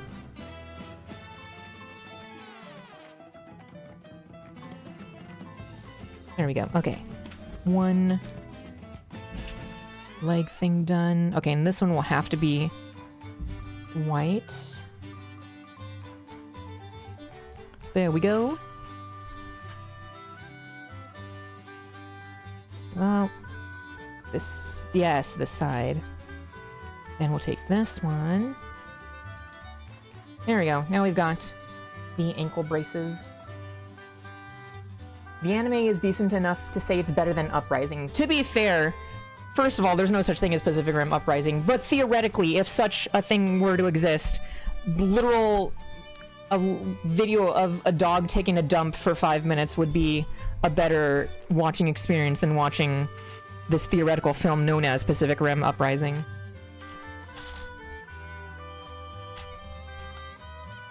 To think that for a moment I was excited for that hypothetical movie. Oh, there's the piece that we were looking for. Okay, now I can actually work on this stinging foot. There we go. Right? No, this is a different piece. What the... Am I looking... Is this the piece? Oh, this piece that I thought was part of the knee joint. I thought... Okay, it's actually the bottom... Okay, that's how the bottom of the foot... Okay. We had the piece the entire time, and I was just kind of stupid. Hello, it is me, Mako Machina, the Gundam girl failure. But we make it work.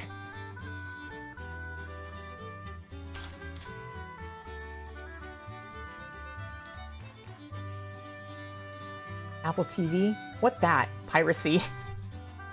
So true.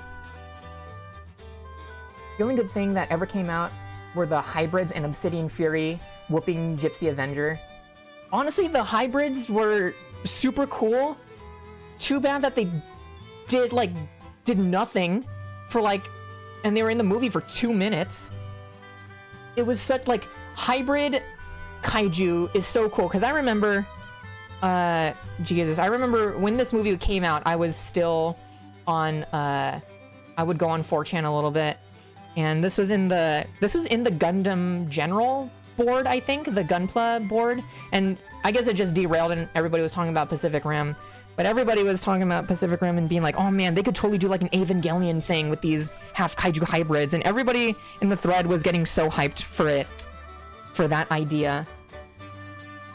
Oh, if only we knew.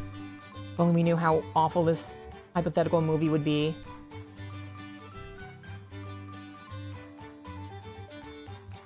Is this supposed to combine? Yes. There we go.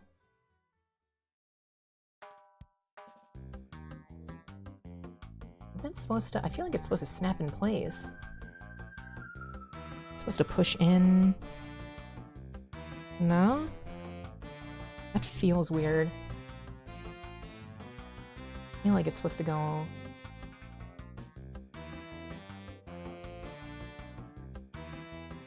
Oh yeah, definitely supposed to go... That is very strange. Because when you push it in, it leaves a little bit of a gap. And that feels like it's not supposed to have a gap. That's very weird. Hybrids are so powerful that they had them done dirty just for the plot. Gundam Girl Failure sounds like a Build Fighters type of anime, but with a college dropout cast. That reminds me, there's a Beyblade manga called, I believe the English translation title is Miss Downer Wants to Play, and it's about a depressed businesswoman who loves playing with Takara Tomy toys, so Transformers, but she's mostly into Beyblade. I've been trying to find it. I can't find it. When I go to Japan this month, I'm gonna try to find that book so I can actually read it. Because I like to read physical books when it comes to Japanese. You know, I'll just put that together. It feels like...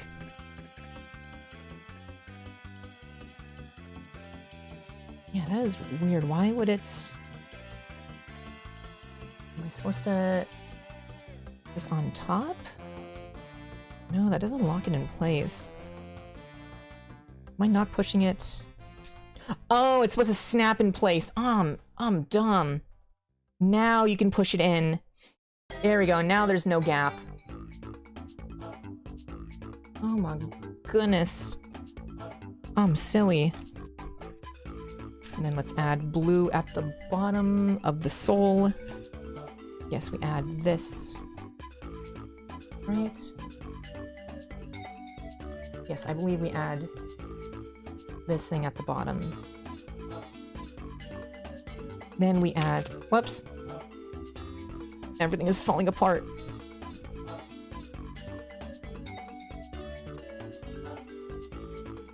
I love Gundam. So do I. Gundam is awesome. Gundam and Gunpla is life. Speaking of Gundam, are you guys excited for another Gundam series that's just a keyboard mash of letters. What's it? Gundam Zarx Zero? Or is it pronounced just Arc Zero? And the X is silent. Are we excited for that? It looks very interesting, I guess. I can't wait to see what, how they do that.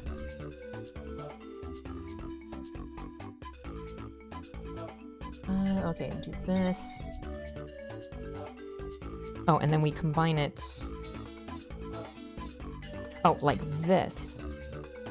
Wake me when we have Gundam key mash, actual key mash. I mean, frickin' G-Quux is pretty much a keyboard mash of characters.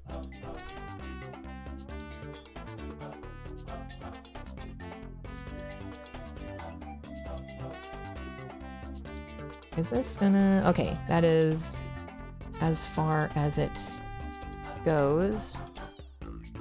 Very nice. Oh, Zarx is just the code name. I see. I think the worst Jaeger design from Uprising has to be Titan Redeemer. Dude, none of these names really register in my brain. I don't remember what Titan Redeemer was. The only one I know is Gypsy Avenger, Obsidian Fury, and Saber Athena. Saber Athena is probably the only cool one to me. Titan Redeemer. Was that the red and white one with the electric whips? Who did the, like, flip-off motion, and that was, and that suit was one of the kids died in. Oh wait, I need to add this back piece right here, slide, and then add this blue one. Oh, Titan Redeemer is the one with the morning star. I remember that one. Oh, come on.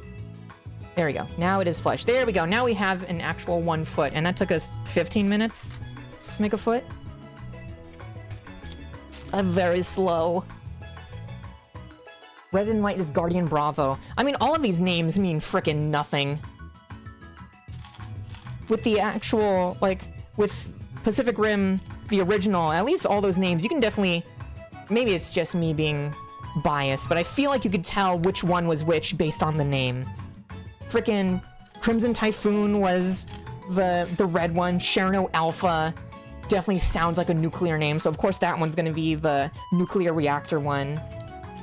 Frickin' Coyote Tango. I feel like you can easily mix up Coyote Tango and Striker Eureka. But I feel like Striker Eureka makes sense, because that one's a fast one, so you can definitely tell it's like, okay, strike fast. It's probably, Striker Eureka's probably the fastie. The Australian one. There you go, let's add that.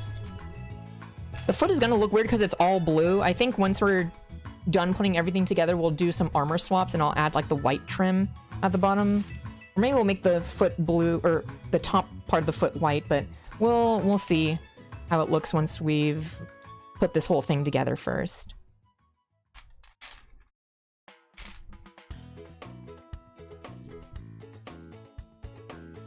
Anyways, I'm gonna be going right now. Remember, don't eat your mobile suit. No promises. As long as you're having fun building. I am having fun building. It's not very often I get to talk about Gundam to this extent. Which is weird, as somebody who builds a lot of Gundams. You'd think that I'd be talking about Gundam a lot more. But it's usually just kind of, I'm just chatting about whatever. Later, Asian. Have a good one. The reason why the design was so bad is the shoulder armor. It's one single giant plate with the torso. Can't even raise your arm forward problem. That is true, I remember that. Theoretically, I had all of the Uprising figures. Gosh, I bought them all. I wasted like $100, or more than $100. Because I remember Gypsy Avenger was $20. He was the lost leader. And then every other figure was $30. Gosh. Those are the last toys I bought from Toys R Us before they frickin' keeled over and died. Alright, now that I've got these feet made, we can build the full leg units and get a majority of these pieces out of the way. Thank God. Okay.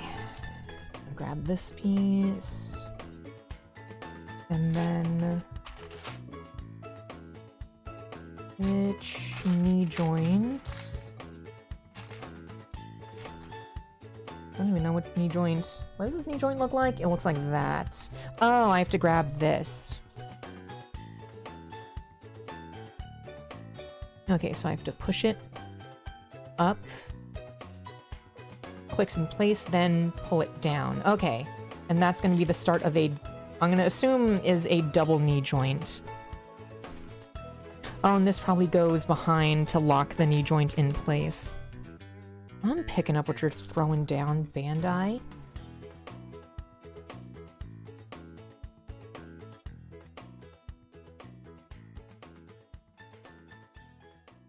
Romeo Blue, Horizon Brave, Tacit Ronin, that's what it is. Coyote Tango, Cherno Alpha, Crimson Typhoon, Striker Eureka, and Gypsy Danger.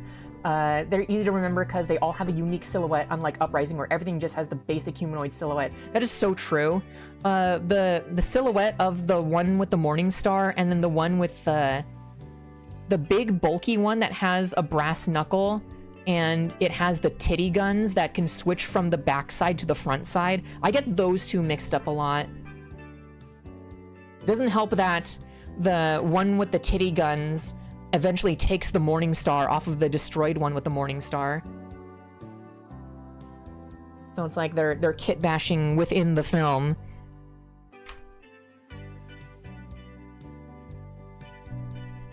But yeah, Tacit Ronin, I remember that one was cool. That one was like the chicken-legged one with the unicorn horn that was in the movie for like 2 seconds. But at least it got an action figure.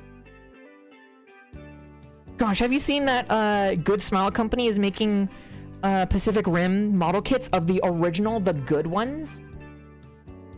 But they're all $60. All of them are $60. I mean, at least they're master grade size, so they will be this size. So, and master grades are usually like $60, so it's like, but still paying $60, and then I want to get an entire set of them. So, it's gonna be a lot of money, but it is gonna be worth it. Hopefully. Hopefully.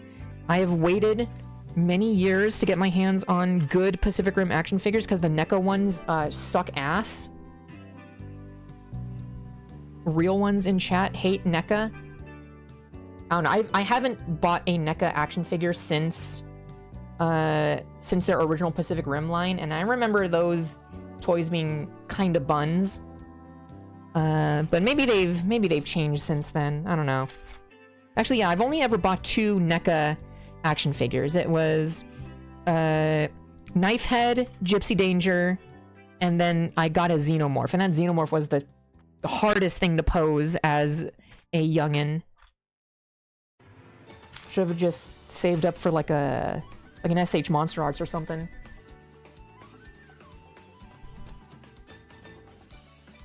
GMC, second attempt at making a Gypsy Danger kit. Oh yeah, NECA Pacific Rim figures were straight up horrible QC. They were so bad. The plastic was garbage. I think my cousin... No, yeah, my cousin has the Pacific Rim figures passed down from an older cousin. And gosh, that Gypsy Danger has like 2 left feet.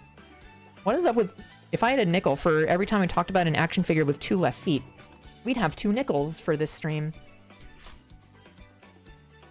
Where's this thing go? This thing. What? Where? Oh, okay. Okay, place. So many things. Oh wait, we use this piece to push it in place. That's why they gave us this plunger. There we go, and then move it up.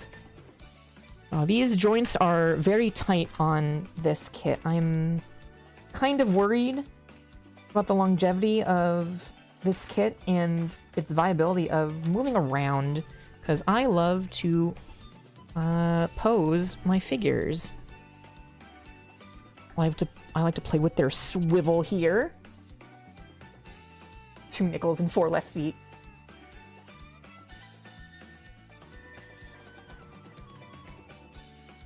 Oh shit! We got, I mean, shoot, we got, follower, milestone hit. Woohoo! 160, let's go!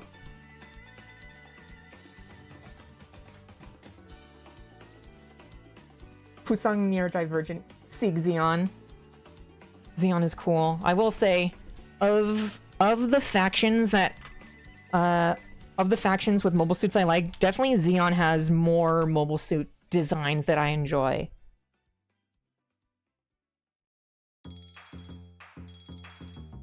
Gosh, despite saying swivel here, there's... No, there is a swivel. Okay. There we go. There's a swivel here. Everything else has been a hinge. Or every ball joint can be. Gosh, I haven't watched Javi's content in such a long time. I know that he has a video about Gypsy Danger that's recent, and it's been in my watch later for a little bit.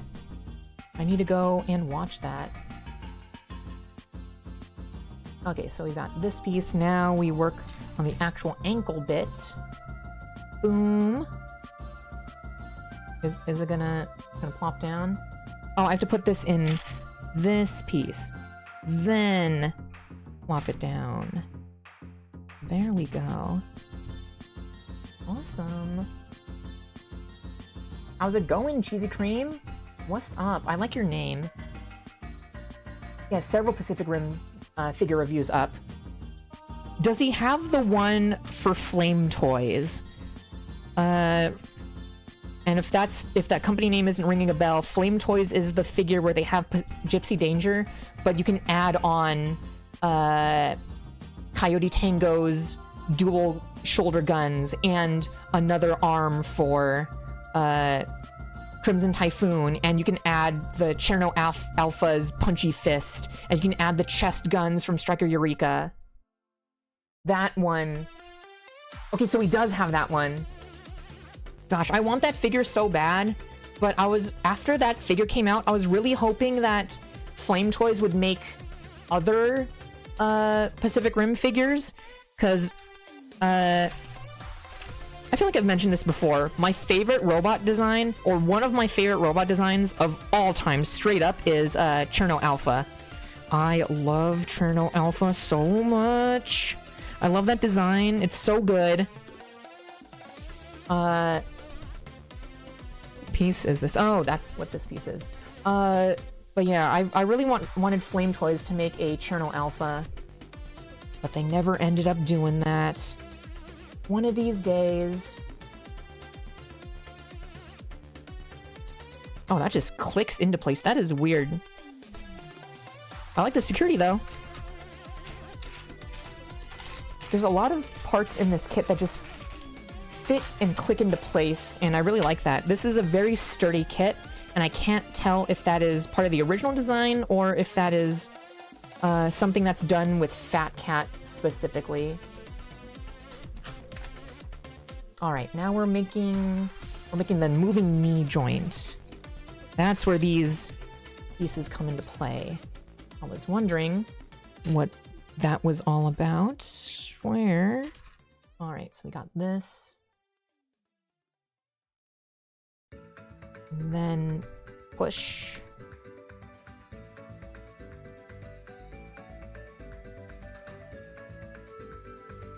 The most disappointing Pacific Rim release of this year goes to Funko Pop Pacific Rim. They're making Funko Pop Pacific Rim? First of all, now that we mentioned it, I'm surprised Pacific Rim didn't get a Funko Pop when the movie first came out, considering Funko Pops really hit their stride in 2014 and 2015. I feel like that 2014 and 2015 is when Funko Pops generally were still... They weren't seen as Beanie Babies just yet. I mean, they still kind of were, but they weren't as hated. I mean, like, I'm only really attributing to that because I remember that's when I had a few Funko Pops. But yeah, the fact that they're doing Funko Pops now, isn't Funko supposed to be dead? Can that company just die already? I hate everything that Funko makes. Especially Super 7. I hate Super 7 toys. I hate that a lot of Funko garbage is just made to stay in the packaging. And they're treated like baseball cards. It's like, excuse me, make a toy that's made to be played with?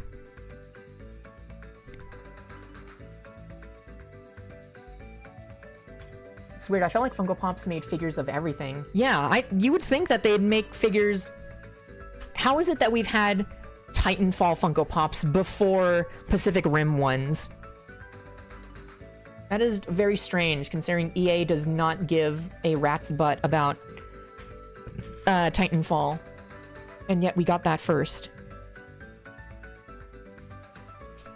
Ooh, very delicious snap.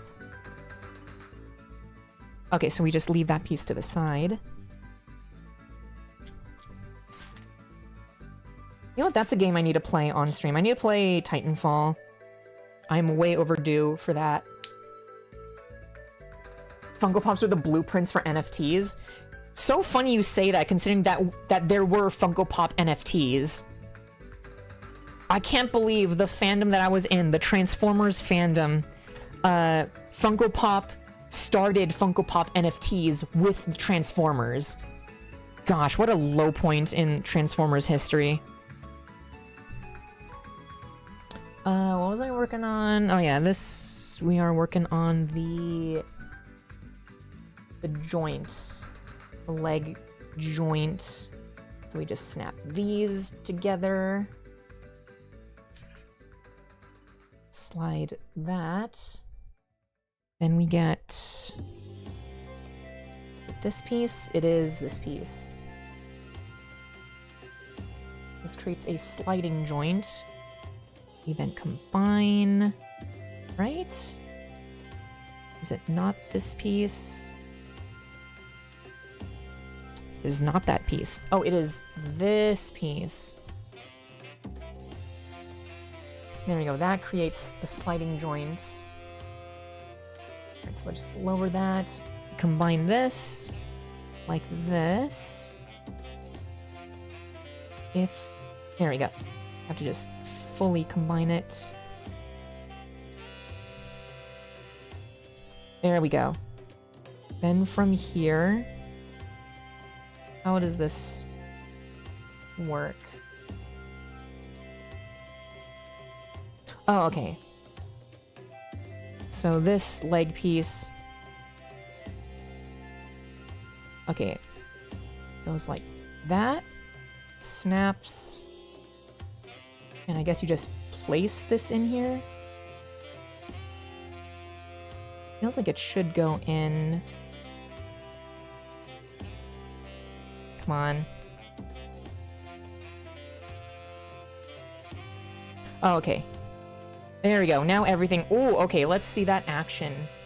Ooh, look at that. That is... Camera, please focus. Look at that bend. I love it when a knee pops out. That is so cool.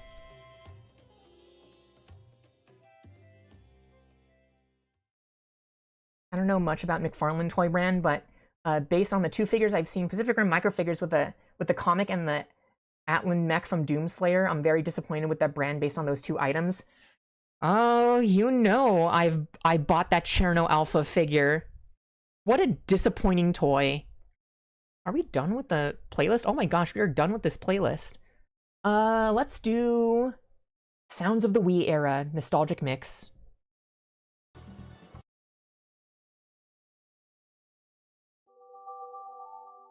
Okay.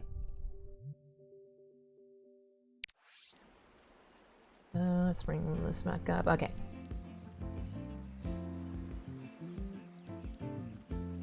But yeah, I have that Cherno Alpha figure. And fun fact, because that Cherno Alpha figure comes with Cherno Alpha, a comic book, and a destructible building. Out of the entire set, my favorite thing has been the destructible building. Weirdly enough. Because it's perfectly sized for a bunch of my Gundams, and it perfectly scales with a lot of Godzilla figures that I have.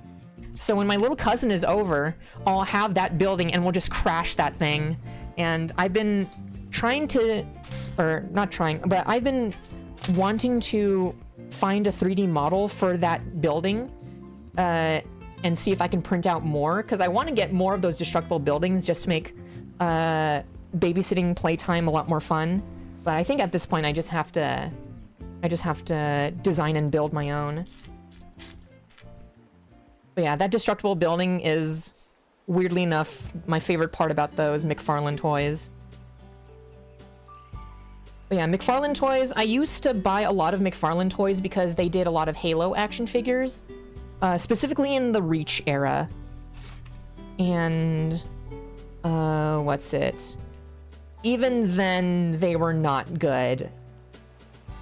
I think McFarlane Toys does better, because I believe they do... I believe McFarlane Toys is like the official toy manufacturer for DC. And from what I've heard, DC toys are kind of good. I wish they had that quality when they were making Halo toys, but things are what they are. Can't change the past. At least the Playmates Halo toys were okay. They were a lot better than the McFarlane ones, I'll tell you that much. Not so fun fact, after making Pacific Rim the Black anime, Atlas Destroyer, Hunter Vertigo, and Apex 3D models got sold off as NFTs. Ugh! Disgusting. How unfortunate. I'm so glad that we as a society have bullied people who use NFTs off of the normal internet. We finally did something good as a society. The only time bullying is a good thing. Bullying is to be reserved for tech bros.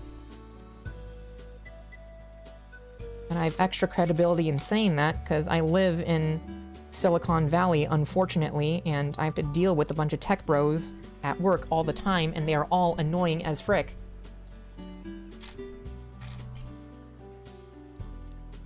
Let's see.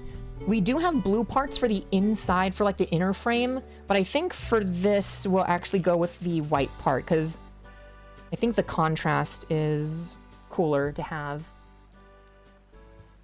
Oh yeah, we'll just go with the white inner frame. It just makes more sense.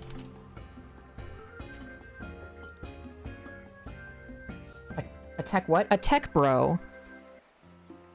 You know, the tech losers that keep talking about AI. And what's the new thing? Quantum computing? And all that stupid junk.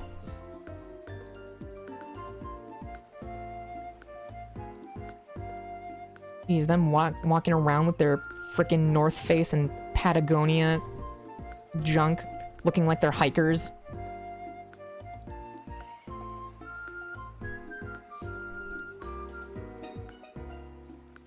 There we go. I guess I don't really need to twist them, I just clamp them on. Let's get these blue buttons. Oh, okay. I want to pre-order a gacha game model kit so bad. Gacha game model kit? What gacha game model kit? Are they making gacha game model kits of Zenless Zone Zero or Reverse 1999 or what kits are coming out? Yeah, whatever happened to quantum computing? I feel like quantum computing, somebody brought it up on stream like a couple months ago, and for like quantum computing, it was weird. When I looked up quantum computing when it was brought up on stream, there were videos from like 5 minutes ago and 5 years ago. And I guess quantum computing may have just kind of died out because I've still not seen a lot of like normal day-to-day news outlets talk about tech bros throating quantum computing anymore. So maybe that was just a flash in the pan. I want to know... Is there something that's going to lock this in place? Oh, it's this back piece. Because this thing is just like sort of flapping around. There we go. You get this piece, locks it in. There we go. Now the flap is in place. Let's do that with this side as well. And we do not... Oh, we do get a blue part for it. Awesome. I guess right now we can even attach the foot. Ooh. Ooh, look at that. She's bare-legged. Ooh, very sexy. I thought it was gonna be the next big thing. Yeah, I don't know. I guess I'm glad that it's not the next big thing. Oh! This piece fell. Oh, Nikkei Red Hood. Oh. Oh, that's right. They do make model kits for Nikkei. That is right. I totally forgot about that. They make a lot of model kits. Honestly, there's a lot of model kits of Nikkei and what's the other Korean one? Because they're both Korean. Blue Archive. That's the one. Which game has the thick lady with the bread? Is that Nikkei? Because I want a model kit of her. What am I doing? Need to put the thigh pieces on. These very lovely robot thighs. That not clicking in correct. Oh, yeah, it's got a weird tolerance.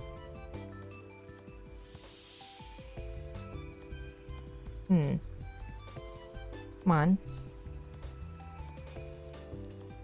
Weird. It's like not being pushed in all the way. I feel like we'll find out why it's being like that later. Okay, put this in here. And then... What else? What piece goes? Okay.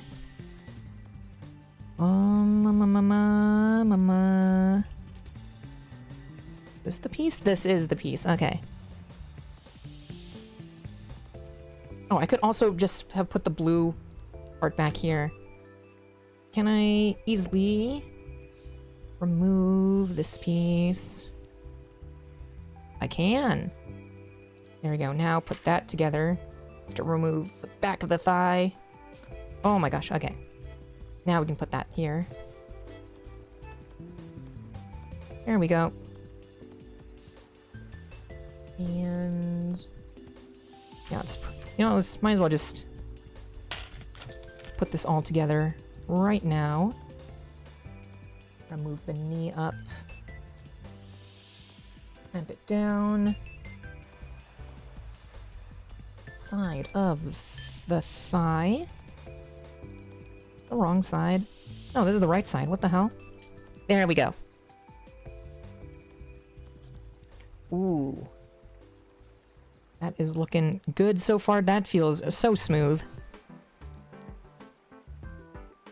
And then... Yes, put this one down first. Then... this one. Oh my gosh. That is looking fine as hell. There is back of the leg armor. Oh, it's right here. Oh my gosh, look. Whoa. That looks so cool. I wish there was like a booster back here to explain why this thing is moving out, but... Wait, let's get that knee bend. Ooh, look at that. Got a movement in the knee, and then it fully comes out. And we got the thigh slide.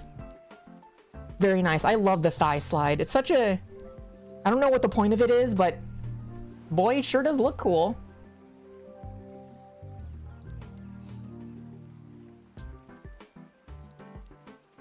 Yeah, Brady is the one I want to get a lot. I only see 2 Nikkei model kits. Maybe I'm mixing up model kits with action figures, I suppose.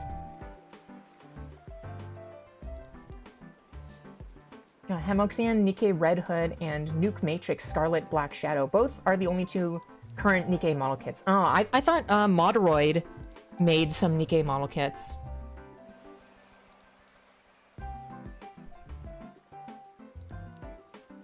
I see. Protects the upper knee joint. Gosh, this thing looks so cool. With all the armor broken up and cracked like this, it looks like a... It reminds me, it gives me vibes of the Unicorn Gundam slash the new Gundam Verka. But yeah, maybe I don't need these blue back pieces, but everything else looks super cool. What is this piece? Oh, this piece is on the very back. We'll come around to putting the rest of the blue parts together. Now let's work on the fully blue leg. There we go. Let's combine the back of the leg armor. There it is.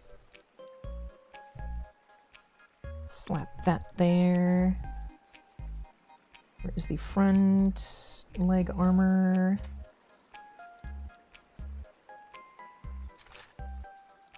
Does it not have front blue leg armor? What the flip? Let's do back. Add the sides. This piece is weirdly dirty.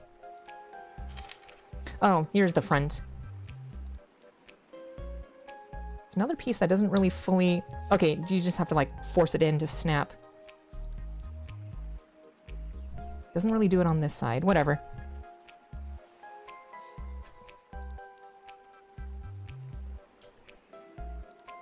Yo, what's up? Adam Crafting Live. Thank you for the raid. Thank you, thank you. GMC made Hyperbody Scarlet Black Shadow, and they botched her up so bad. I need to take a look at that. You know what I've noticed? There's a lot of anime girl model kits. I feel like that market has been really blowing up as of late. I'm seeing way more and more. Is that just a byproduct of the loneliness epidemic? Do people just want to build... Oh, I see why they have you have blue parts so that you can have the blue frame, because the frame peeks out. I see. I'll swap that out later. Should probably add the blue frame over here too to add a little bit of blue. I'll end up posting pictures on social after anyways. But yeah, I feel like there's a lot of third-party companies, I guess maybe not just making anime girl model kits, but just like there's been a lot of anime girl action figures. And you would think, you know, of course, anime girls, if an anime comes out, there's going to be a lot of figures, but a lot of these action figures that I'm seeing are original ideas. Like Ludo Toys. Ludo, not Lewdo. Ludo Toys makes a lot of like furry wolf girl action figures, and recently they've gotten the licensing rights to Ultraman, so they're going to be making Ultra Kaiju girls action figures. And then I know there's another company, a lot of these companies are Chinese, so I'm wondering what's up with that. But there's another Chinese company called Snail Shell, and they do a lot of like these really cool original idea anime girls figures, and I'm just like, that is very interesting. Where is this all coming from?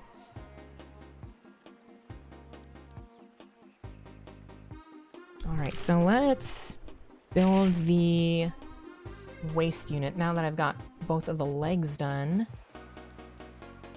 If Delong will load. Wait, let's... Where in the instructions is the waist unit? There it is. Yeah, waist unit. Here we go. Mecha Musume has always been popular, but modern modeling software, they make it easier to develop softer shapes. I see. Yeah, I saw one of my pals has a has the Cutie Honey model kit. And I'm just like, wow, these bazongas, they're really spilling out there. And then he's also got the... man, I wish he was here in chat. He usually is in chat. But he's got the... what's it? Frame Arms Girls. Another one with that gigantic chest just spilling out. Like, wow, there's a lot of... there's a lot of boob. I guess I shouldn't be surprised. But it's weird to see that in model kit form, because I guess I'm not the target audience. Maybe I am. I don't know. I like girls. But when it comes to robots, I just like actual robots. I'm not looking to find robot girl, despite me being robot girl. But when it comes to products, I mean.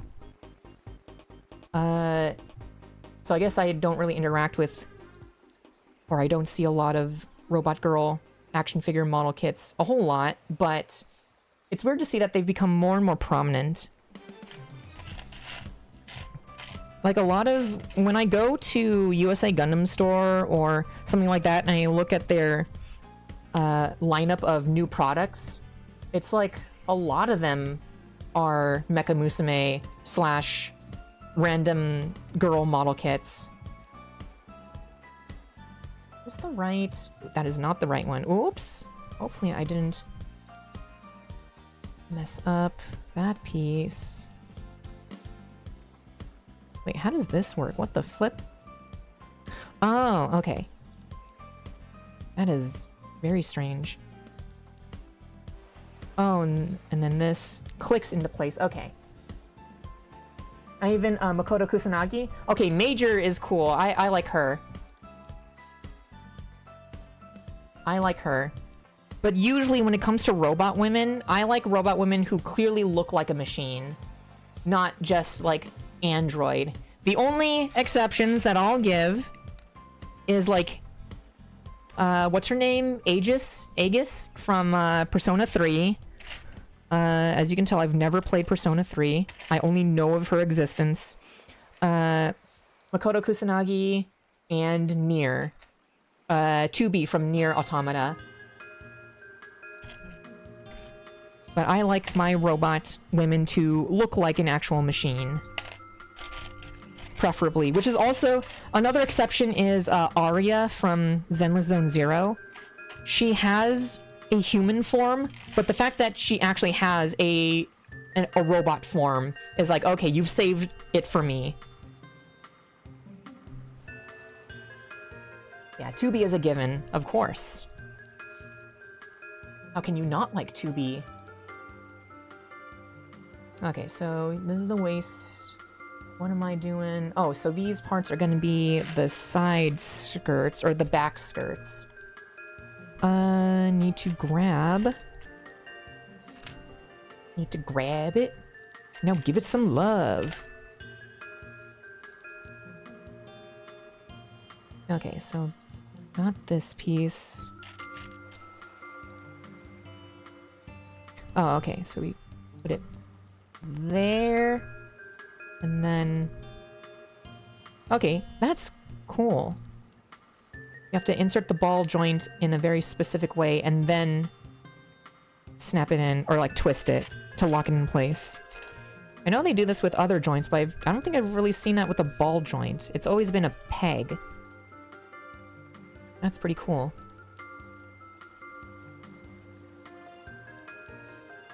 I think you'll love Starflower Lily Mark III by Hemoxian. Okay, let me look up Starflower Lily. Let me take a look at that. Let me take a gander. Oh, my friend has this. He was showing me this. This one's cool. I like it. She's a bit thin for my liking, but I do like the design. I do like the design. It's very Zone of Enders. It's like if you mixed up the Anubis from Zone of Enders with the Gundam Woundwort. It looks exactly like the both of those combined.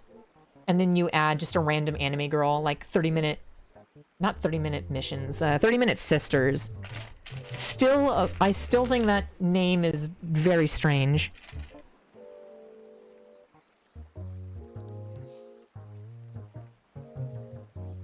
Very strange, and yet I own a 30-minute sisters model kit. Mainly just got it just to see what the build quality was like. Because I like to have a sampler set of everything Bandai does. Which is how you know I've sold my soul to Bandai. I still need to get a 30-minute fantasy kit. Because those things just look super cool. They look like Bionicles.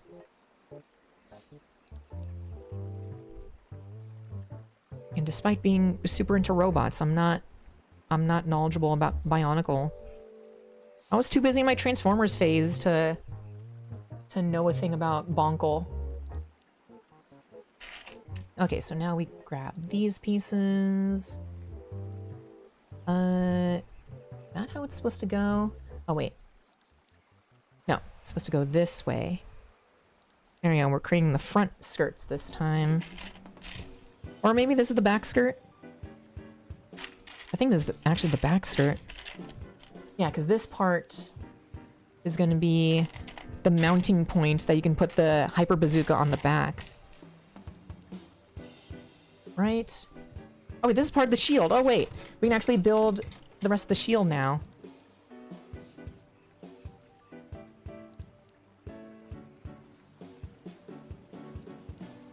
Come on. Fit in, you son of a gun. There we go. The Zenless Zone Zero robot girl has a womb tattoo in her robot form in that one skin, don't they? Does she? Does Arya have a womb tattoo? That would be kind of epic if she does.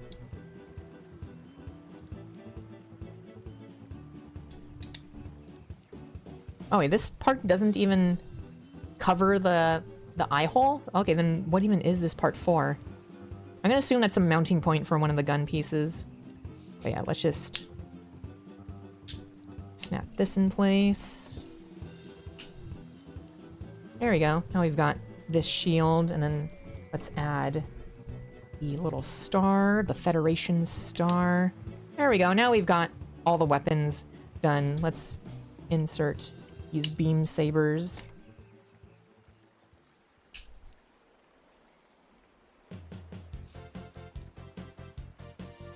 There we go. That's cool how it can slide up. I wish it had a Gundam The Origin thing where you can like flip around the shield. Like the whole thing is on a swivel.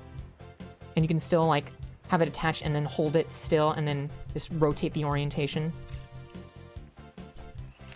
Okay, what is it we were working on? I get distracted. ADHD.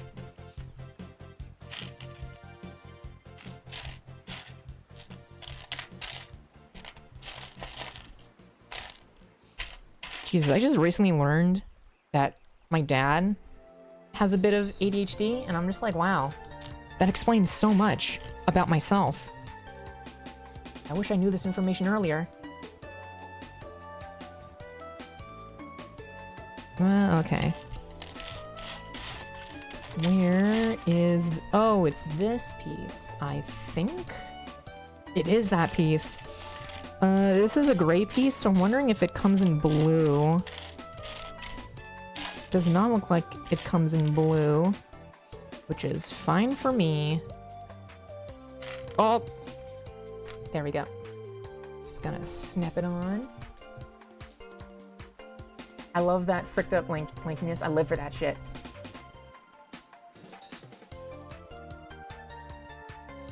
I'm gonna sound like a horrible person for this, but Arya robot form was designed with a pig theme. You know what? I can see that. I can see that. That's kind of cool. You know, everybody makes cat girls and dog girls, and I'm honestly kind of tired of that. Let's mix it up with different animals. Having a pig girl, that's kind of epic, I think. I appreciate the different animals. And honestly, I think we need more mouse girls. Mouse girls are kind of peak.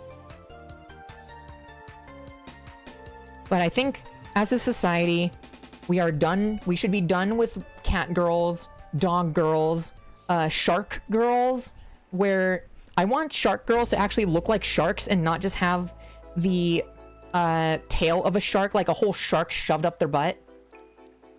Looking at you, Alan Joe from Zenless Zone Zero, and Gargura from Hololive. Look, I love Gura, but she is still just a human with a shark shoved up her butt. There was not a whole lot of shark in her. In her design, I mean.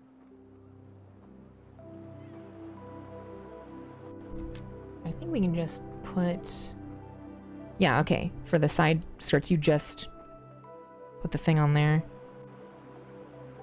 Oh wait, this is the back. Okay, so this is... Yeah, so we put that there. Okay, so this is the blue side.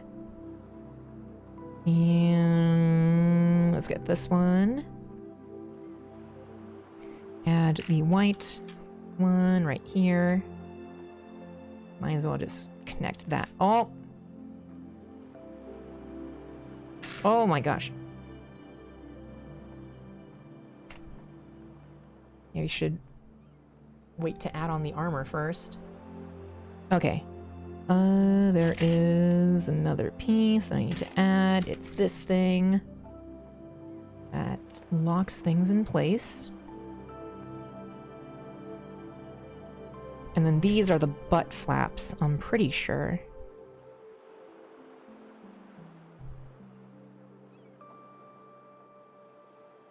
Yes, okay, these definitely feel like butt flaps. Big fan of bat designs. Bat designs are really cool. Oh yeah, we also need to do away with rabbit girls. Rabbit girls are overdone. Overdone. We need to move away from rabbit girls. And you know what? I'm gonna say it. Unpopular opinion. The bunny suit, overrated. Overrated. Yeah, I'm not the biggest fan of the bunny suit. Not that I don't like it, I'm just like, yeah, I've seen it too much. Seen it too much. Even maid stuff. But what we don't see enough of? This is my personal thing. I like the 50s diner sort of look, you know, the diner where they have like the striped sort of outfit and they've got the roller skates, the four-wheeled roller skates. They've got the silver saucer that they're carrying like a malt shake and a burger. I like that look. I think that is underappreciated. Alright, so we take... I need to stop yapping and actually figure out... Oh, I can remove this butt piece and make it blue.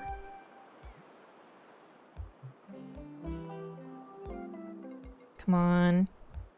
Let me take off your butt. I like a good Chinese dress. Honestly, you know what? You've caught me at a very Chinese point in my life. I like the qipao. Qipao is a nice outfit. I like a good qipao. Honestly, any type of traditional Asian wear I think is really cool.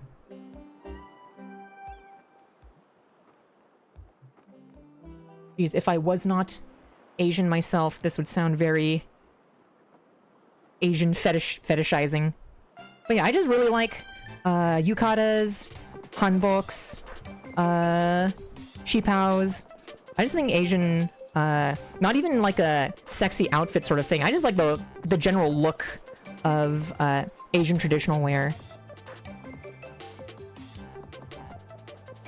And I think more people need to draw their characters in it. Why is this not... Oh, this is... Duh. Wrong piece. That's why it's not clicking. There we go. Now it's actually in the right spot. Okay. Put this on first. Then... get this piece. Where is the crotch piece? That's what I'm looking for. This is the crotch piece we're looking for. Like that. And we do have this red piece in blue, but I'm gonna keep it red because it looks cool.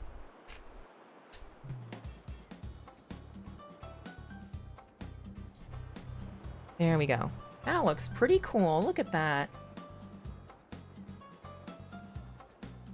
Let's add these little pieces.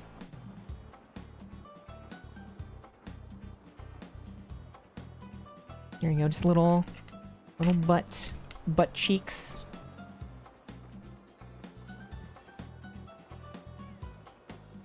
A cheongsam is fantastic. I am not Korean, so I don't know what that is. Oh, yeah. That's essentially the Korean equivalent of a chipao. Alright, nice. Man, I wonder why Japan doesn't have a equivalent. An equivalent.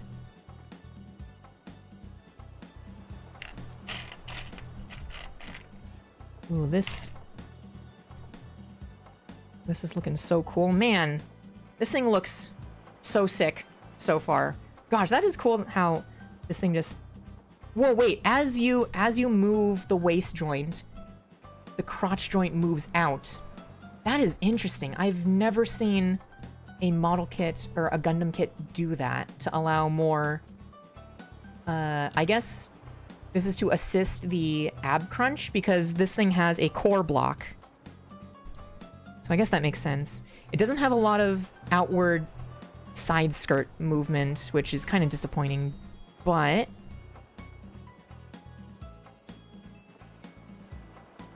Gosh, this thing is pretty cool. Yeah, I'm not sure how I like fully blue. I probably will add like the white trim on the leg or on the foot. Digging the bisexual leggings on this fella. This guy with his color scheme is designed like a gacha game character. That's how you know a character design is made for a gacha game. They have asymmetrical legs. Like, legitimately, find one gacha game girl from, like, Genshin or Zenless or Honkai Impact 3rd, and just, they will always have, like, one thigh high and then one, like, crew sock. They never have the same legs. I find it very funny. Alright, now we need to build the arm structure. So let's... Am I done with this? Oh yeah, I am actually done with like all these pieces. Okay. Same with this side. So we can just combine all of these parts together, I think. Yeah, I don't think I need any of these pieces, so... Let's just dump all of these as our extra parts bin. Let's grab these pieces. How about we just put it under here so we don't have to think about it. And we'll just add... Actually, let's put this piece as an extra piece. We'll just put all of our extra parts in here. Yep, and... Yeah, let's put away the blue beam javelin. Okay, so we have this. We need to build the core fighter, which I think I know how to make the core fighter. So they actually give you enough pieces to make 2 core fighters, so I've already built one. So I think I recall how to build the other one, just straight up from memory. Yeah, I know you click that in place. I don't know which core fighter I'm gonna want as the... as like my definitive core fighter. Oh wait. You want the blue one.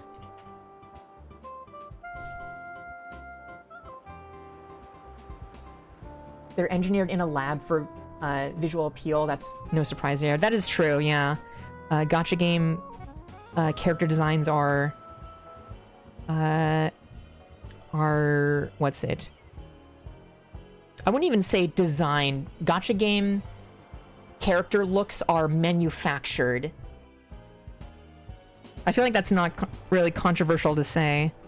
They're manufactured to look attractive to the point that you want to just get your hands on them for merchandise and other stuff, which, I mean, it's not to say other companies and stuff don't do that, but I feel like with gacha games, you can definitely feel how manufactured a lot of these designs are. Like, there's definitely, like, fun fact, Darling in the Franxx was an anime that was, like, as far as I'm aware, was, like, funded partially by the government of Japan, and there was, like, that anime was really made during, like, the peak of Shinzo Abe's, like, get the Japanese public to frick and to get down with the hanky-panky, and they specifically, like, did a ton of market research just to make 02 like the most like peak character design from a like study standpoint sort of thing, and it worked. That character, for like 5 years after that anime came out, you could not escape 02.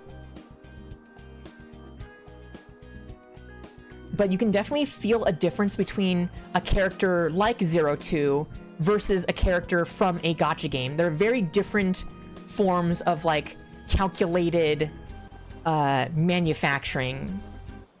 If you guys are, if I'm making any sense, hopefully you guys are picking up what I'm throwing down with this convo. But yeah, I appreciate a design. I like the design of 02 way more than I do any design from frickin'...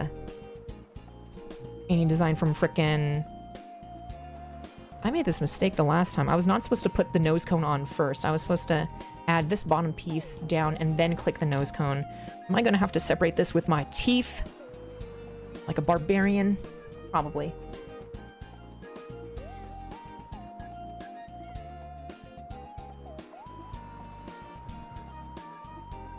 I find that way more women like 02 than men. I don't know if they fully accomplished the whole breeding goal over there. I know a lot of women cosplayed 02. She was very popular. She was a very popular cosplay for women. But yeah, I don't know how do I unclick this piece in? Oh, it is so stuck in there. Son of a gun. Darling in the Franxx just feels manufactured overall. I mean, yeah.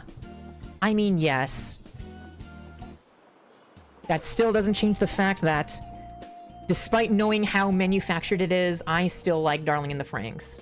I know it has a lot of flaws, and after episode 16, they kind of lose the plot, and after episode 19, they definitely jump the shark.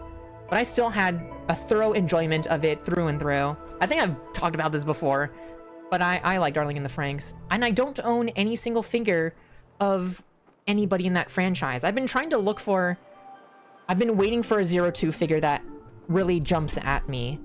But one of these days, I'll have 02 standing next to my Yoko Littner figure and other Studio Trigger stuff that I have.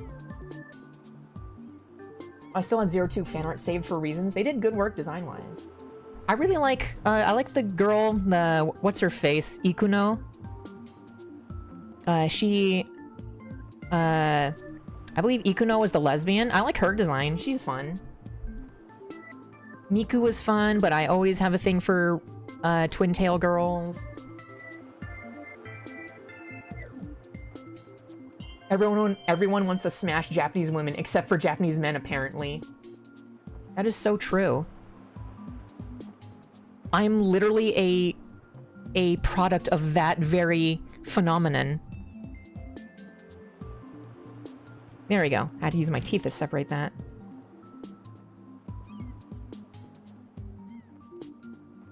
Come on.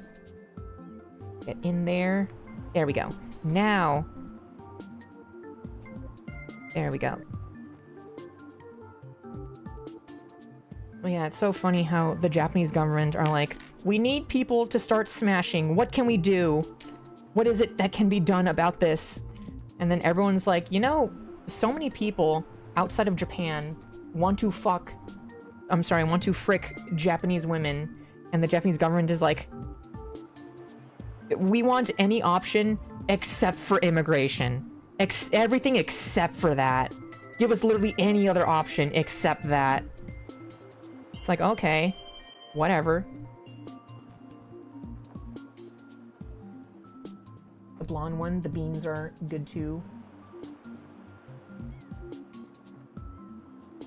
Right? Exactly. Japanese government is very silly. What is this new prime minister? When is she gonna learn? When will she learn that her actions have consequences? I wish I could scream like a Sammy Sonic fan to complete that joke.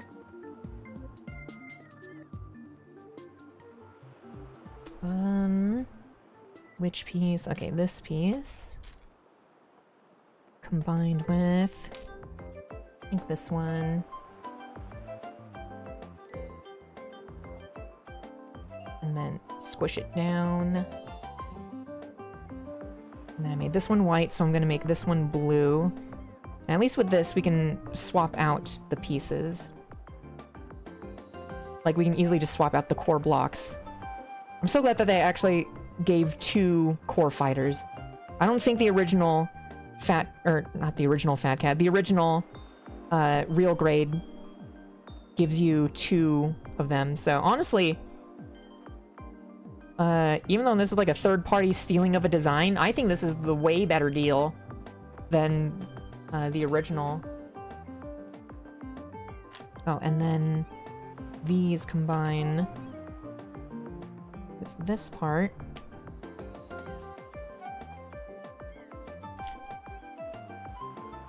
There we go. Then combine it like... Now we got this. Then we hook that on here. Like that. Okay. Now that we have this, we make the white fin on the back. Clicks. Well, okay, this is just gonna flop around until we put this final back part on. There we go. And now we've got 2 core fighters. We've got the actual fighter itself, and then we've got like a display, or like the core block, and then the display one. The one in blue looks kind of cool. I might actually, instead of making them full white and full blue, I think I might actually swap out the pieces so they're more two-toned. It looks kind of bland, but at the same time, this is going to be inside the Gundam. Like, this core fighter is actually the abdomen of the Gundam. For those of you who don't know, original Gundam. But yeah. Yeah, we are progressing.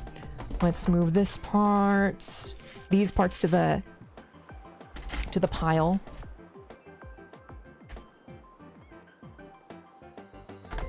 There we go. If Japan wanted to solve the population problem, they should give their low-cost public services to residents besides only citizens and not immigrants. Yeah. Kimi Onoda being a Hafu who still sides with the Japanese policies is kind of tragic. Who is that? Who is Kimi Onoda? Oh, Japanese politician of the Liberal Democratic Party. Man. With a father like hers, who I don't know anything about Japanese politics. Or politicians, I should say. So I do not know anything. Okay, so what are we making now? Okay, so this is the part that we're making the connection, we're making the bottom of the waist so that the core block drops in. Okay. Actually, you know what? While we're here, since I know this part creates... Or... what am I trying to say? Let's build a backpack. I'm just gonna randomly get it out of the way. Because I know a lot of these big pieces, or like a lot of parts, we can just get out of the way. I'll just go ahead and build this backpack. There we go. Oh, get all these random little bits. There we go. Oh wait, opposite side.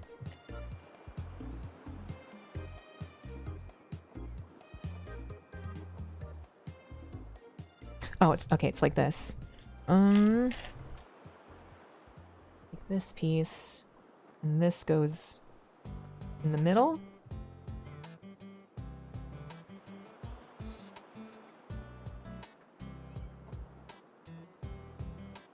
Is that correct? It should be correct, but it's not clicking into place.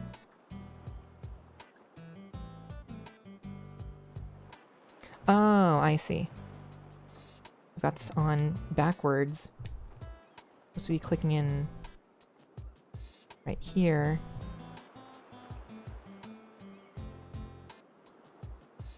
There we go. Yeah, and this becomes like a display stand holder, I think. Oh.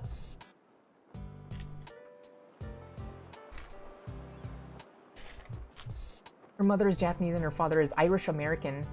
Irish. Her father abandoned her pregnant mother abandoned her pregnant mother and her when she was 2, leaving them with no child support. She became popular online because someone asked her about manga opinions during an interview. That's all it takes to become popular, is just to say what manga you like.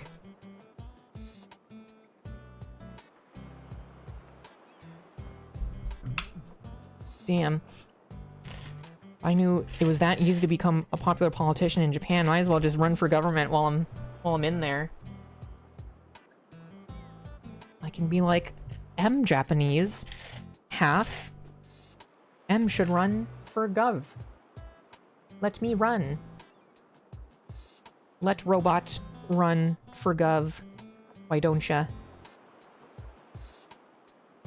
I could fix problem. Everybody gets a free model kit every month. Free model kit and I don't know. I'm trying to think of something funny.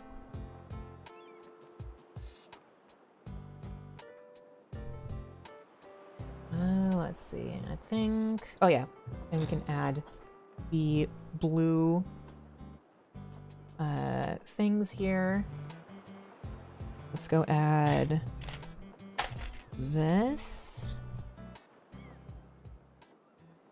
And then, yeah, this is the last piece.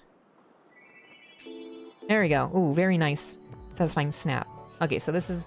Oh, that is so cool that the backpack, it has a hinge so it comes outwards. So it goes over the shoulder. That is cool. I love that. Alright, so we have the backpack done. Now we can focus more on this stuff. Actually, you know what? While we're here, let's build the head. Free oil change every 2,000 miles? I don't know what Japanese people want. I don't know what they want either. Gosh, it couldn't be affordable housing and less crunch in the workplace and all that stuff. Couldn't be. I can't think of anything else the Japanese public would want. Okay, let's go grab this neck piece, click it in place. This blue thing. Do I click...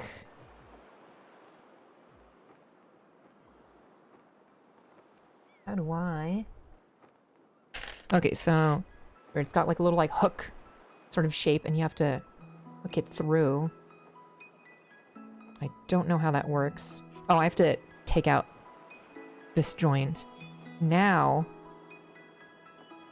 there we go. And we we lock it in place with this. Add this there. Already looking cool.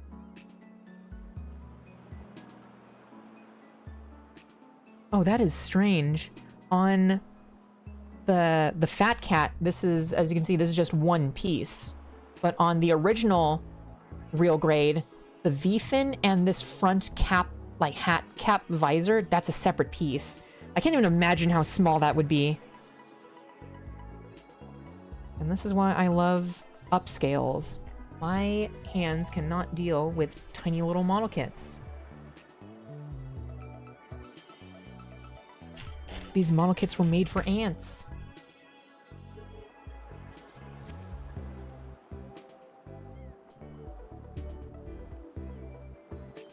Alright, now let's add... Which way? This way. There we go. That's looking cool. That's looking very Gundam Mark II. Very evil. I like how the red really pops out. Man, look at this girl's red eyeshadow. And her lipstick. My gosh. Okay, let's toss these other pieces in the duplicate pile. And then all the hip skirts are also duplicates. There we go. Now we don't have a lot of stuff to worry about. Oh, and this goatee. Oh, I've got so much of this just built. Almost. We are almost there. So close. Gosh, this thing is kind of looking like a freaking Kamen Rider double. Here, let's have one half white, one half blue. There we go. Actually, having one half white and one half blue, that might be kind of cool to have. Okay, let's go build that waist unit. Where is it? In the instructions. Oh yeah, right here. Alright. Grabbing this piece. Oh wait, this piece has the blue... so many parts.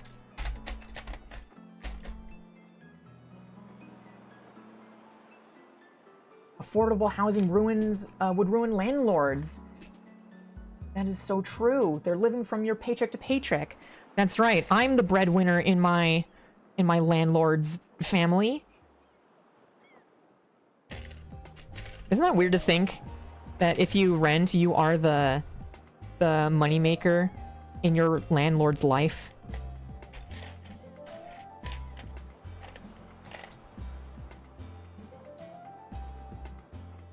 Would have been cool with a blue head and white faceplate, TBH. Probably, yeah. I mean, we can play around. I'll probably play around with the coloring in my free time. I'll probably post some pictures on Blue Sky. I just realized the shield was backwards, or the backpack was backwards. There we go. Now it's on the correct side. All right. ADHD. Let's grab... We need this piece, and... Where's the other one? There we go. We take these pieces. And this peg. You can combine it. Which piece is it asking for? It is asking for this one. Oh, I believe this locks the core fighter in place. There we go. Now, grab this. Next page. Okay, this is the bottom of the guts. Oh, that is the wrong... Is that the wrong... I think that one's the right part. Oh, okay. That is the right thing. I was just connecting it in a weird way. Gather the blue. Wrong side. Oh, that was the right side. What the heck? There we go.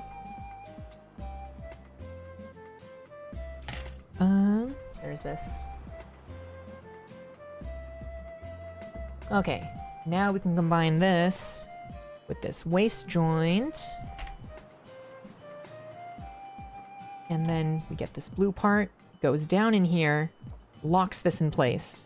Now all we need to do is make the actual chest part, and then we'll be finally done with this thing. Oh my gosh, it's been so long since I've done a build that's actually taken the full 3 hours of a stream. Okay, we can toss these. There we go, we'll finally use the rest of these pieces and nothing more.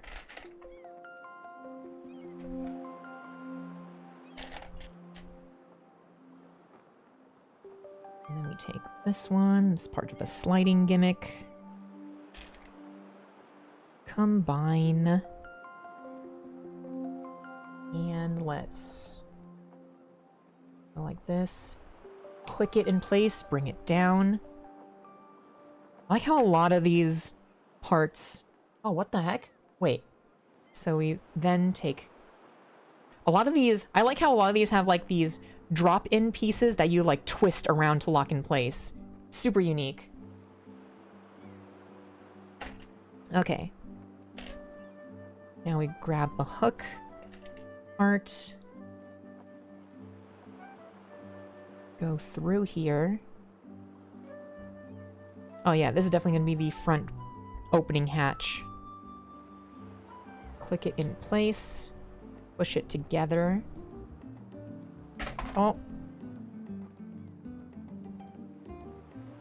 Okay, now we are working on arm joints. Gonna have to build these simultaneously because I don't know which side is which. Okay, so we'll put this one in. Like this. Okay, hopefully I've snapped these in correctly and I've got the right pieces. I think I've got the right pieces. Okay, now we take this part.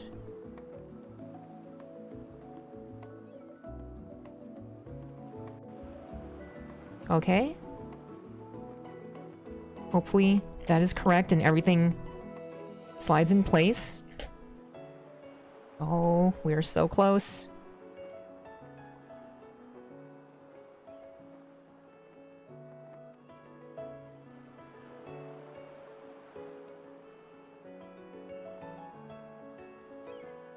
Okay, now we put... There we go. Put the front titty vents on.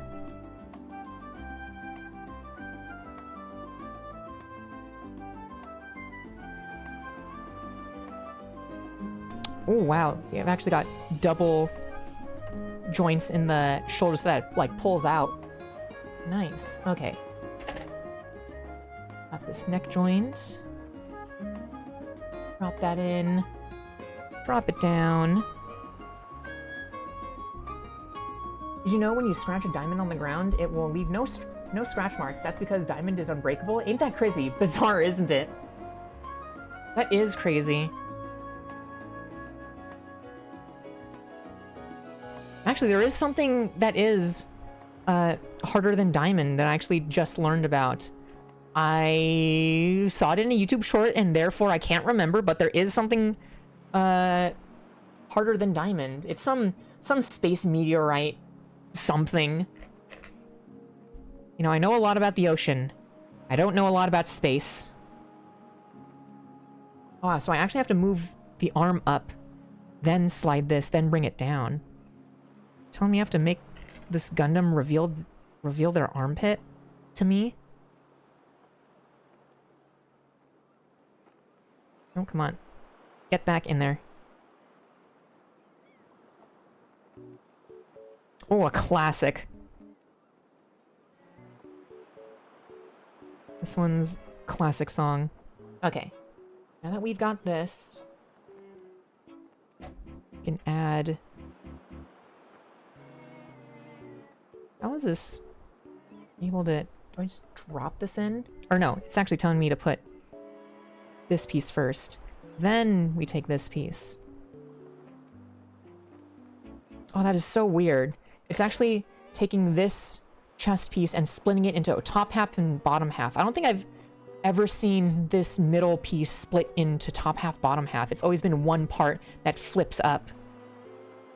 They're doing so many different things with this model kit. It's super interesting.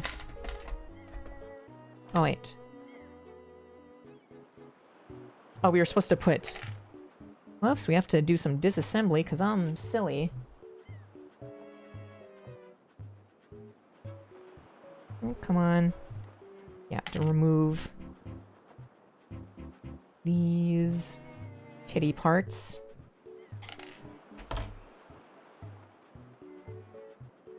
There we go. Now we drop this in.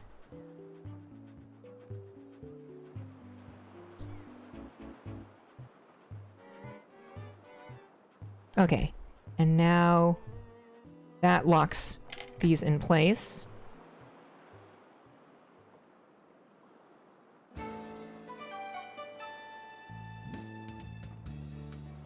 Do the final shot. Oh, you definitely know I will. Oh, is this not pushed in all the way? There we go. Oh my gosh. I just realized I have to take this apart again because I forgot these side pieces. I am very silly at the very last moment. Except for MGEX Unicorn, since I'm being... Wait. I build all the real grade and master grades with frame first. I want to appreciate the beauty of the frame before putting on the armor. Except for master grade EX Unicorn, since I'm being careful with the LED, so I'm not able to appreciate the full frame. I need to try my hand at a master grade EX. I'm considering the Unicorn being my first master grade EX, and being my first master grade Unicorn in general. Oh, I didn't even have to take it apart. I just had to put these on right here. My brain do not work. There we go. One last time, let's put on these side parts. Put on the nipple vents. Wrong one.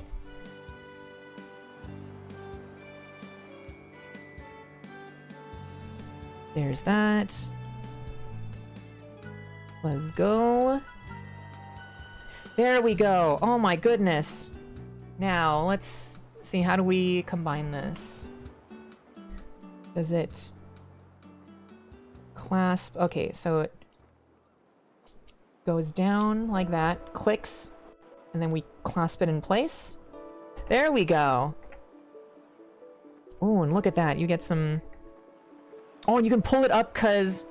That is right, because the core block, it actually has articulation in it where you can kind of like pull this apart.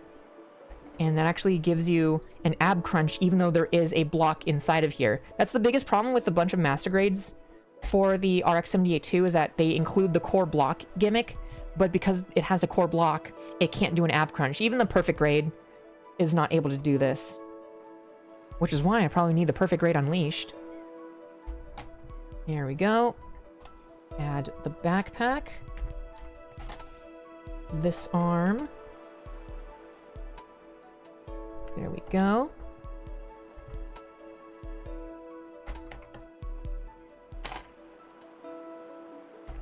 Add that. And oh my goodness, we finally have the giant upscaled Fat Cat RX-78-2. Oh my gosh, it took us so long to build this. Or I guess not long, average time. There we go. And this is the upscale. So this is the size comparison. This thing is hefty too. I like the feel of it. It definitely, yeah, it's definitely a lot heavier than the master grade Gundam Age normal, Age 1 normal. Yeah, I love how hefty it feels. No use of die-cast metal. It is all just 100% very dense plastic, and I really like that. It has an awesome hand feel. Yeah, I guess the core block is so hidden in there that you can't even really see it. So it wouldn't matter if I use the white one or the blue one.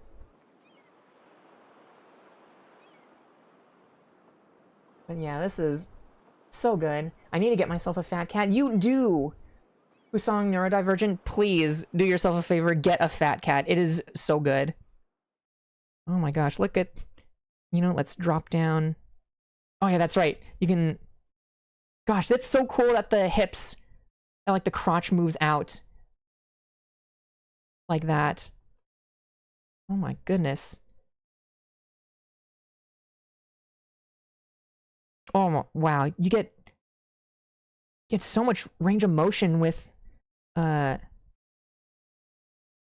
Oh, and you've also got like a really good like forward on there, and then you can pull out the arms, hinge this back so it can easily grab the thing.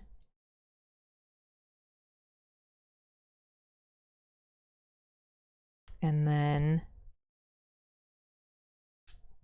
let's add a frickin' weapon in his hands.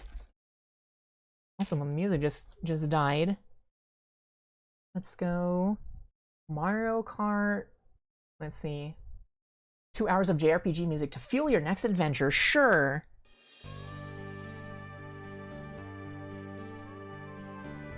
Alright, so this one's from Xenogear.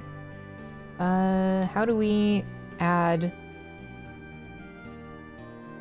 weapons to the hands? Because these hands are they work very differently than what normal Gundam hands work. Okay. Put that in there, and then we slide. Well, I'm not entirely sure how these hands work. Yeah, how does this... Yeah, I've never seen Gundam hands work in this way. So... we just kind of force it under... How does this work? Oh, okay, wait. Okay, got it to work. That in there. Oh, yeah.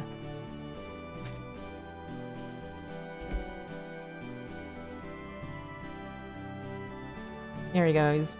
Got his beam rifle. Very cool.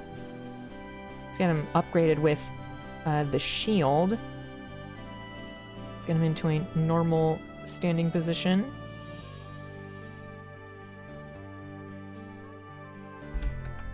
Oh, this thing feels so good to pose. It doesn't feel at all fragile like a normal master grade. This thing is... It doesn't even feel like a model kit. It feels like a Soul of Chogokin figure. It's actually crazy. There we go. And then let's get this shield out. Let's... Yeah, I'm not really gonna have him hold it. You know, I will have him hold it. It's just such a weird connection point. Because... Yeah. Because you have to, like, hook on the hand and then slide it. Is that perfect grade? It is a... oh, don't even need to take apart the hand to put this in. This is a 1/100 scale. So, not a master grade. The engineering is that of a real grade. But this has been upscaled to 1/100 scale. Come on, pop that joint in there. And then it hooks on to the side, or like to the back here.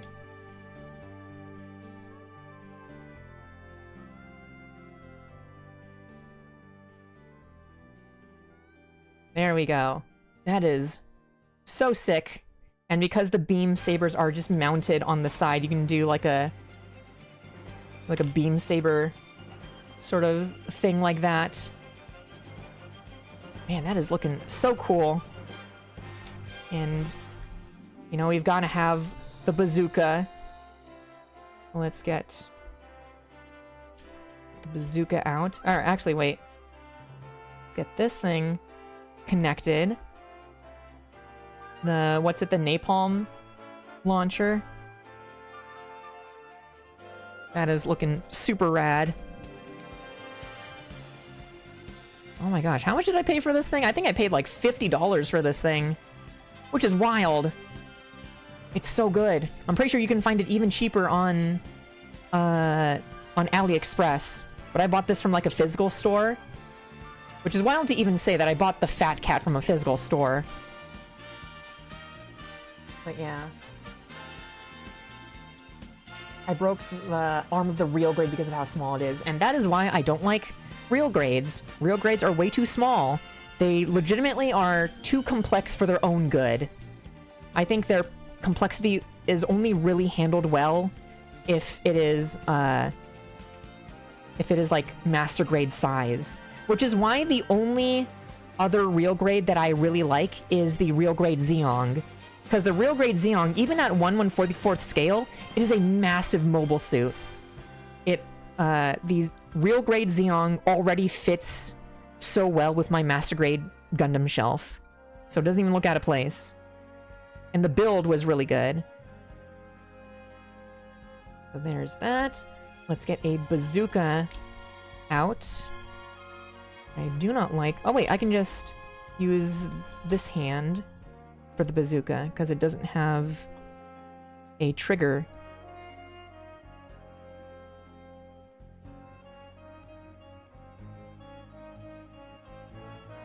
There we go. Angle it and extend. Alright, I guess we don't need to extend it. Let's shorten that up. Pull out the arm. Oh, actually, that's cool. We can move... Oh, that is so smart. You can move the beam saber out of the way just so that you can have the aiming. That is so smart. I wonder why they've never done that for any other Gundam before. Oh yeah, there's that. And then, because we've got 2 bazookas, why don't we get another one out here? Oh wait, we need to use the hand that's holding the thing.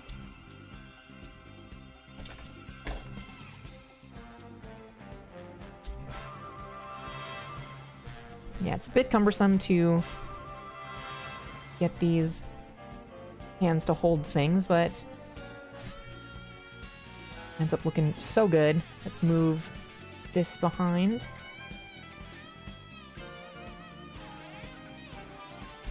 Oh, come on. Son of a gun.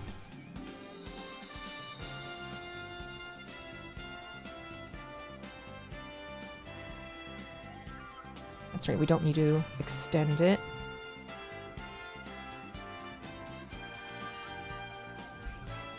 There you go. It's got bazooka akimbo, kind of looking like a gun cannon a bit. You know, this music really fits. This feels kind of Gundam or like very 80s anime. It's like OVA music. Yeah, man, that is so sick looking. I'm low-key waiting for an RG upscaled wing. Honestly, they just need to upscale everything. If I would so buy a Fat Cat upscaled crossbone Gundam. I want that so bad. I want a crossbone. I want a Shining Gundam. Or I think they're working on a Shining Gundam, because they've already done the Burning Gundam. Might as well do Shining next. But yeah, this thing is so cool. And then actually, let's get the beam javelin out.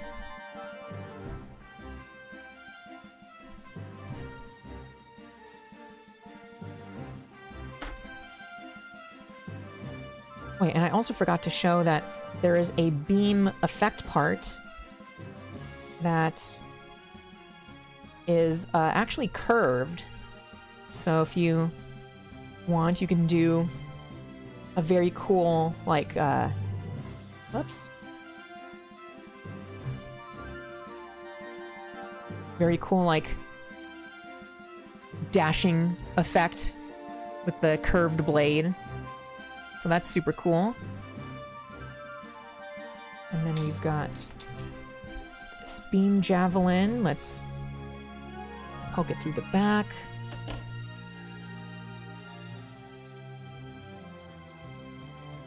There we go. You can have him like... I don't know, I can't really do a good quick pose. But there you go, we've got a really big beam javelin. It's a lot bigger than the actual Gundam itself.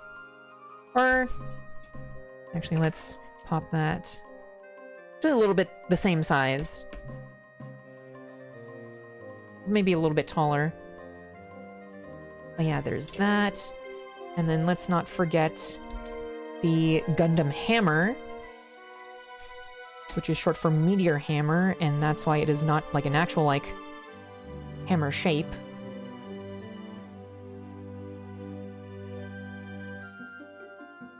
Now let's position it a little bit. And get this out. That in, and find the orientation. Oh, I'm popping off the armor.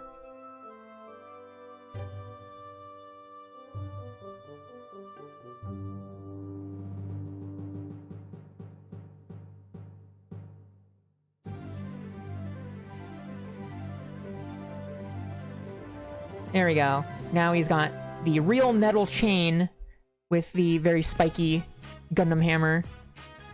That is so sick. Oh my gosh. I have the normal RG 2.0, but I lost a piece and never replaced. He's been inside the box ever since. Dang. Rip Aroni.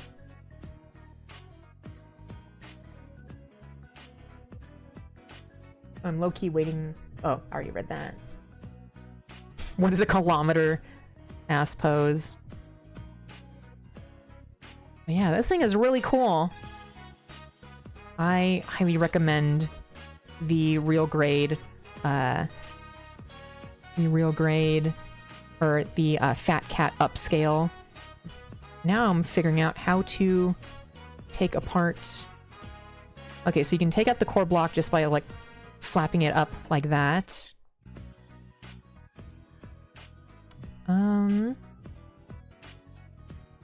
Okay, yeah, you just drop it in, fold it over, and then drop in.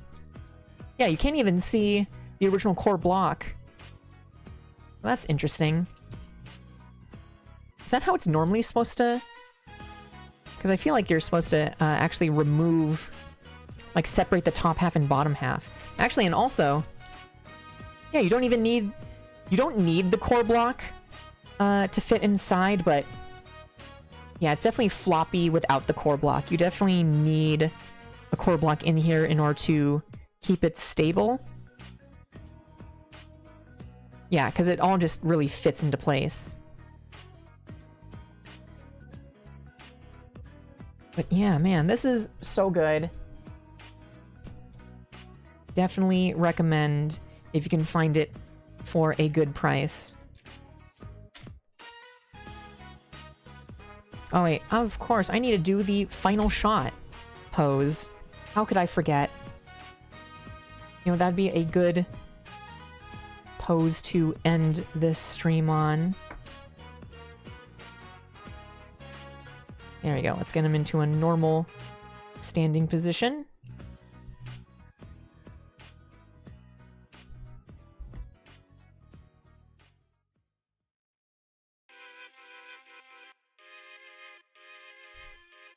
Oh, that piece of armor just kind of snapped. Or not snapped, but popped off. Now let's extend it a little bit so it has some clearance.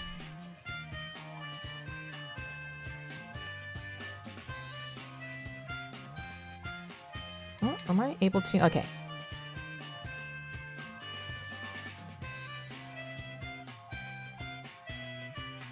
There we go. We've got it in the final shot pose. A classic for Gundam. Is the beam effect part able to... Oh my gosh, it does fit. That is cool. You can have the entire thing. You can have the full shot. Oh my gosh, that makes me wonder, because I know there's going to be a real grade upscale of the Zeong, which is going to be a massive kit if it's, you know, because it's already a massive kit at 1/44 scale. But I think I've heard that when they do when there is a real grade Zeong upscale, they're going to include a destroyed Zeong head to pair with this Gundam. So you can have like a full display. Oh man, this thing is so cool. Now it's got like an Ultraman pose. It's like doing the rising rising like that. Yeah, let's actually take off the head and the arm. There you go. Now it's the true final shot pose. Can't even really zoom out to see it. Oh yeah, this thing is cool. I will definitely swap out pieces so it looks less monotone. But yeah, this thing is super sick. I cannot recommend this thing enough. This thing is so cool. Alright. And with that, thank you all for coming to the stream. A lot of new faces today. I shall remember to not use the Just Chatting stream category and just use the models and miniatures one from now on. And it was fun talking to all y'all new people. And thank you all for joining in. So this, like I've said before, this is my last stream before I head off to Japan. And it's going to be maybe a month until I come back. Hopefully, when I come back, I'll have a lot of fun stories to tell, and I won't be like melted, because it's gonna be frickin' 40 degrees in Japan when I go. But yeah. Yeah, I'll catch you guys in September with hopefully a bunch of Japanese goods to show off on stream. And yeah, I've been streaming for 2 years and I still don't know how to end off a stream. Anyways, I need to go eat a snack because I'm hungry. And I'll catch you guys whenever the next stream will be. Later, everybody. You have a good night. Enjoy Glorious Nippon. I will.